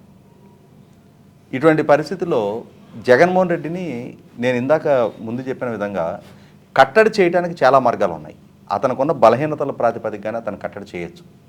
ఎవరికీ లేనన్ని బలహీనతలు అతనికి ఉన్నాయి. చంద్రబాబు నాయుడు గారిని కూడా తనలాంటి బలహీనతలు గలవాడిగా సృష్టించాలని చెప్పని కేసుల పరంపరలో ఆయన కూడా ఇరికించే ప్రయత్నం చేశాడు. కానీ చంద్రబాబు నాయుడు గారి మీద ఒక్క సాక్ష్యం లేదు. జగన్మోహన్ రెడ్డి మీద జేడీ లక్ష్మణ్ గారు ట్రంకు పెట్టెల కొద్దీ సాక్ష్యాధారాలు సేకరించి కోర్టులో నమోదు చేయించున్నాడు. కాబట్టి ఆ కేసుల విచారణ వేగవంతం చేయించాలి. జగన్మోహన్ రెడ్డిని empty mind is devil's den కాబట్టి ఆయన మైండ్ ఇందాక శ్రీనివాస్ గారు చెప్పినట్టుగా మేము ముంత కట్టుకొని పొలానికి వచ్చినట్టుగా అన్నట్టుగా ఇప్పుడు నేను ఉదయం వచ్చి 11 గంటలకు ఈ ఛానల్, 12 గంటలకు ఈ ఛానల్ అని చెప్పని తిరుగుతూ ఉండేవాళ్ళం కదా. జగన్మోహన్ రెడ్డి కూడా 11 గంటలకు ఈ కోర్టు, 12 గంటలకు ఈ కోర్టు, 1 గంటకి ఈ కోర్టు అని చెప్పని తిరిగే పరిస్థితి సృష్టించాలి. అన్ని తప్పులు ఆయన వల్ల జరిగి ఉన్నాయి. ఆ తప్పుల్ని ఎత్తి చూపి ఆయన్ని బాధ్యునిగా చేస్తే జగన్మోహన్ రెడ్డి వాటిలో బిజీ అయి ఉంటాడు. చంద్రబాబు నాయుడు గారు, వీళ్ళ క్యాబినెట్, వీళ్ళ ప్రభుత్వం వీళ్ళ పనుల్లో వీళ్ళు ఎంగేజ్ అయి ఉంటారు. సో మీరు ఇంతకాలం పాటు ప్రజల వాయిస్ని వినిపిస్తూ ఉంటే కొంతకాలం తర్వాత బోర్ కొట్టి ఉండాలి జనాలకి. కానీ ఇప్పటికీ మిమ్మల్ని ఆదరిస్తూ వేల మంది, లక్షల మంది మీ వాయిస్ వింటూ ఫాలో అవుతూ వస్తూ ఉన్నారు. అంటే మీరు వాళ్ళకి కావాల్సింది, వాళ్ళ అవసరం ఏదో మీరు మీడియాలో చెప్తున్నారు. ప్రజలు ఇంకా క్యారీ అవుతూ ఉన్నారు మీతోటి. అంటే ఇక్కడ ఒకటి ఏంటంటే శ్రీనివాసరావు గారు మాట్లాడినా నేను మాట్లాడినా మేము పబ్లిక్ ఫోరంలో ఉన్న సమాచారం ప్రాతిపదికగానే మాట్లాడతాం. గాసిప్స్ మీద, స్పెక్యులేషన్స్ మీద మేము మాట్లాడడం. Ground reality. ఎగ్జాక్ట్లీ. సో మా గ్రౌండ్ రియాలిటీ అంటే సుభకర్ గారు ప్రస్తావించినట్టుగా మేమిద్దరం గ్రామీణ ప్రాంతాల నుంచి వచ్చాం. గ్రామీణ ప్రాంత ప్రజల జీవనశైలి దగ్గర నుంచి మాకు ఒక అవగాహన ఉంది, అనుభవం ఉంది, పరిజ్ఞానం ఉంది. ఏది ప్రస్తావించవచ్చు, ఏది ప్రస్తావించకూడదనే పరిణతి ఉంది. కాబట్టి ఆ విధానానికి కట్టుబడి మేము మాట్లాడుతున్నాం. కాబట్టి ఎంతకాలం మేము కూడా కమర్షియల్ వైబిలిటీ కోసం లేదు మా ఫ్యాన్సీనెస్ కోసం తప్పటడుగు వేయకుండా ఉంటామో అంతవరకు ప్రజలు ఆదరిస్తారు. రైట్. అందుకు మీరు వాళ్ళకి కూడా థ్యాంక్స్ చెప్పాలేమో. బట్ మాకు మా స్టూడియోకి వచ్చి ఇంత టైం ఇచ్చి ఈ 60 రోజుల పాలన మీద ఒక పోస్ట్ మార్టం చేయడానికి ఏమన్నా ఛార్జ్ షీట్ అన్నాం కదా మొదట, ఇది చేయడానికి అవకాశం మీరు కల్పించినందుకు ప్రత్యేకంగా మనం గాయాన్ని ఇక్కడ ఐడెంటిఫై చేసాం. ఒక్క అంశం చెప్పి కంక్లూడ్ చేస్తాను. మనం ప్రభుత్వం గురించి చెప్పాల్సిన విజయాలు చాలా ఉన్నాయి. అది మనం కానీ ఒక్కటి చంద్రబాబు నాయుడు గారి వల్ల దేశానికి మొట్టమొదటి దళిత స్పీకర్ పరిచయం అయ్యాడు. చంద్రబాబు నాయుడు గారి వల్ల దేశానికి మొట్టమొదటి దళిత మహిళా స్పీకర్ పరిచయం అయ్యారు. ఎన్టీ రామారావు గారి వల్ల దేశానికి మొట్టమొదట దళిత ఆర్థిక శాఖ మంత్రి పరిచయం అయ్యారు. అదే చంద్రబాబు నాయుడు గారి వల్ల ఈ ప్రభుత్వ హయాంలో 75 సంవత్సరాల స్వతంత్ర చరిత్రలో ఆంధ్రప్రదేశ్ రాష్ట్ర హైకోర్టులో మొట్టమొదట బీసీ పబ్లిక్ ప్రాసిక్యూటర్ లక్ష్మీనారాయణ గారు అపాయింట్ అయ్యారు. నెవర్ ఇన్ ద హిస్టరీ ఏ ప్రభుత్వ హయాంలో ఏ ముఖ్యమంత్రి అటువంటి వెసులుబాటు కల్పిలా. మొట్టమొదటగా చంద్రబాబు నాయుడు గారి ప్రభుత్వం ఇప్పుడు ఒక బీసీకి పబ్లిక్ ప్రాసిక్యూటర్గా అవకాశం కల్పిస్తే కనీసం ఎక్కడన్నా దాన్ని చూసామా మనం? దాన్ని హైలైట్ చేసుకునే విధంగా చెప్పుకోగలుగుతున్నారా? అంటే ఈ జగన్మోహన్ రెడ్డి సృష్టిస్తున్న విధ్వంసం, ఈ విష ప్రచారంలో అసలు సిసలు ప్రస్తావించిన అంశాలు మరుగుపోతున్నాయి. అది బాధ మాది. Right, thank you very much Rajesh గారు.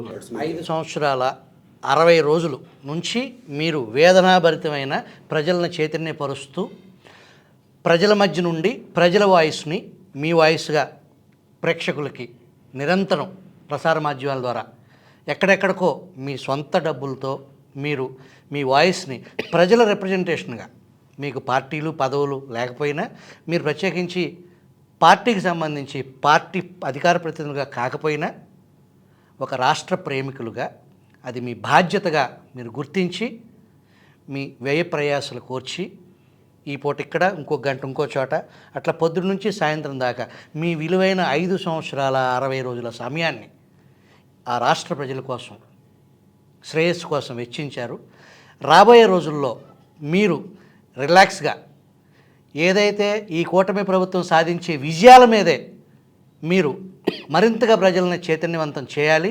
ఏదైతే మీ ఆకాంక్షల్ని ఇప్పటివరకు ఈ 5 సంవత్సరాల 60 రోజుల వేదనాభరిత ప్రసంగాల నుంచి బయటపడి ఆ ప్రజల ఆకాంక్షల్ని ప్రభుత్వం తప్పకుండా యాక్షన్లోకి దిగి చర్యలు తీసుకుంటే అని ఇంత సుదీర్ఘమైన చర్చకి అవకాశం కల్పించినందుకు మీ ఇరువురికి ధన్యవాదాలు.